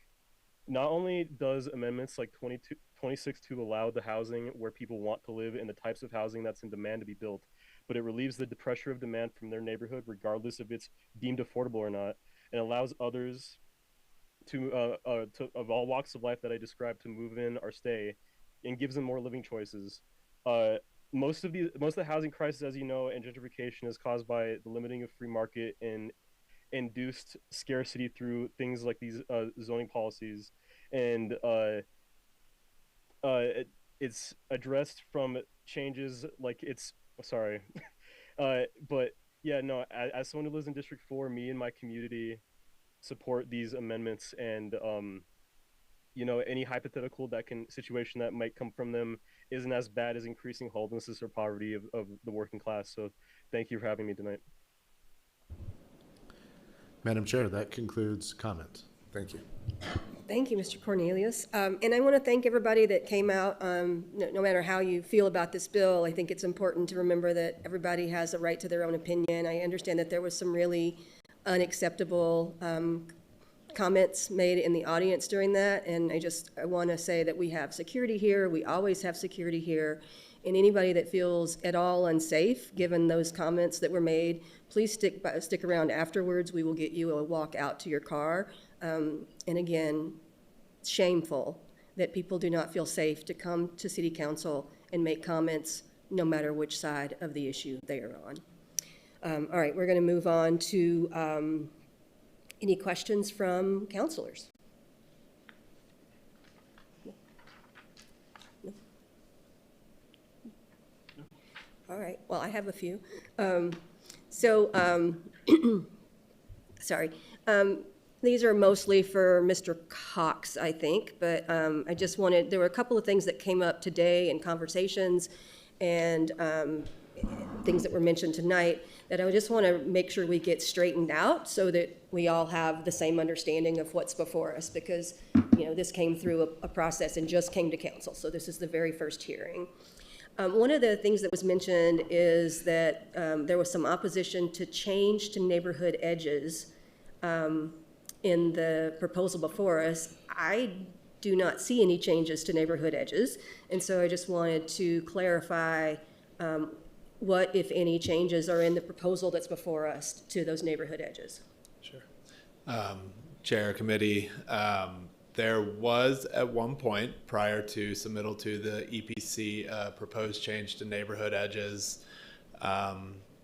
but due to public disappointment in the change, it was not added to the EPC packet, and basically there is some small clarifying language within the neighborhood edge section that says, kind of clarifies that entitlements that come with centers and corridors do not affect neighborhood edge apart from the existing 50-foot reduction within urban centers, premium transit, and Main Street corridors, but no other change, just clarifying language that seemed to create some more comfort within the public. Okay, thank you for that clarification. For folks that were concerned about that issue and you see a different interpretation of anything, please just reach out via email to my office and we will connect you with Mr. Cox and we'll get to the bottom of that, because I don't see any changes, so just wanted to clarify that. One of the other emails that we got a lot today, Mr. Cox, was that there's a substantive change to cumulative impacts requirements. And can you talk us through what is actually in the proposal that's before us? Sure. So, Chair Committee, basically we have two regulatory documents around design, one being the IDO, one being the Development Process Manual and the DPM. And what was removed out of cumulative impacts was reference to DPM and any requirements that could live under there for traffic scoping. And basically the whole point of that was to untangle the IDO and the DPM from each other, because it is assumed in the near future, hopefully, that the DPM is opened and will live on its own as a document rather than them interacting together. I believe I got that. Yeah. Okay. Ms. Finswith-Ford, would you like to come down and help us clarify, just so folks understand exactly what is in the proposal before us? Sure. Thank you, Chair, councilors. The way that I would phrase that is that the DPM and the IDO are complementary. Ooh, suddenly I'm loud. Are complementary, not in conflict. And so the language that's shifted in the IDO just defers to what's in the DPM. So if you meet the traffic thresholds that you need to do a traffic impact analysis, you do one per the DPM. If you don't meet those thresholds, you don't have to do it. The language in the IDO made that unclear. The language that's proposed is meant to make it crystal clear that what the DPM says goes. If you need to do a traffic analysis, you do. Thank you for that clarification. Again, if folks are still concerned about that or have any, different interpretations, please reach out and we will connect you with the experts so we can get all on the same page. And while you're up here, Ms. Finswith-Ford, I'm so sorry. I'm very ill this evening. But one of the questions or one of the comments we heard a lot tonight was just that the process has been really fast. Can you just walk us through the timeline and all the meetings that you've held on this process? Sure. The process for the public began in July. So in July and August, we had a series of public meetings, and those built like a snowball. So I will freely admit it is hard to tell 550,000 people what's happening. You all know it's also a struggle to make sure everybody knows everything. But we kept those meetings happening through July and August so that we did catch people as they heard more. That was all before we submitted to the Planning Commission. As Matt said, we made adjustments based on what we heard. Then we submitted to the Planning Commission in September and then held meetings again in October prior to the hearing before EPC so that people could ask questions, discuss the amendments, without a 2-minute time limit, hopefully interacting with staff, and certainly went to any meetings where we were asked to go and give updates or explanations. Then the hearing process, one hearing at EPC in November, and a second hearing, study sessions too, but thank you. One hearing in October and then one in November. And since then, we've also responded to any requests to go out and explain things, and happy to still continue to do that. Of course, we like taking Matt with us so that we've got everybody on the same page in terms of what's going on. Thank you for that clarification. Any other questions or comments from counselors? All right, with that, and we said at the beginning we were going to defer this, so I move a deferral to the January 28th LUPS meeting. Seconded by Counselor Grout. All those in favor, raise your hand and say yes. Yes. Any opposition? Seeing none, that is deferred. And seeing no further business, this LUPS meeting is adjourned. And if anybody does want a walk to their car, please, there's security throughout the back. Please take advantage of that. And I apologize.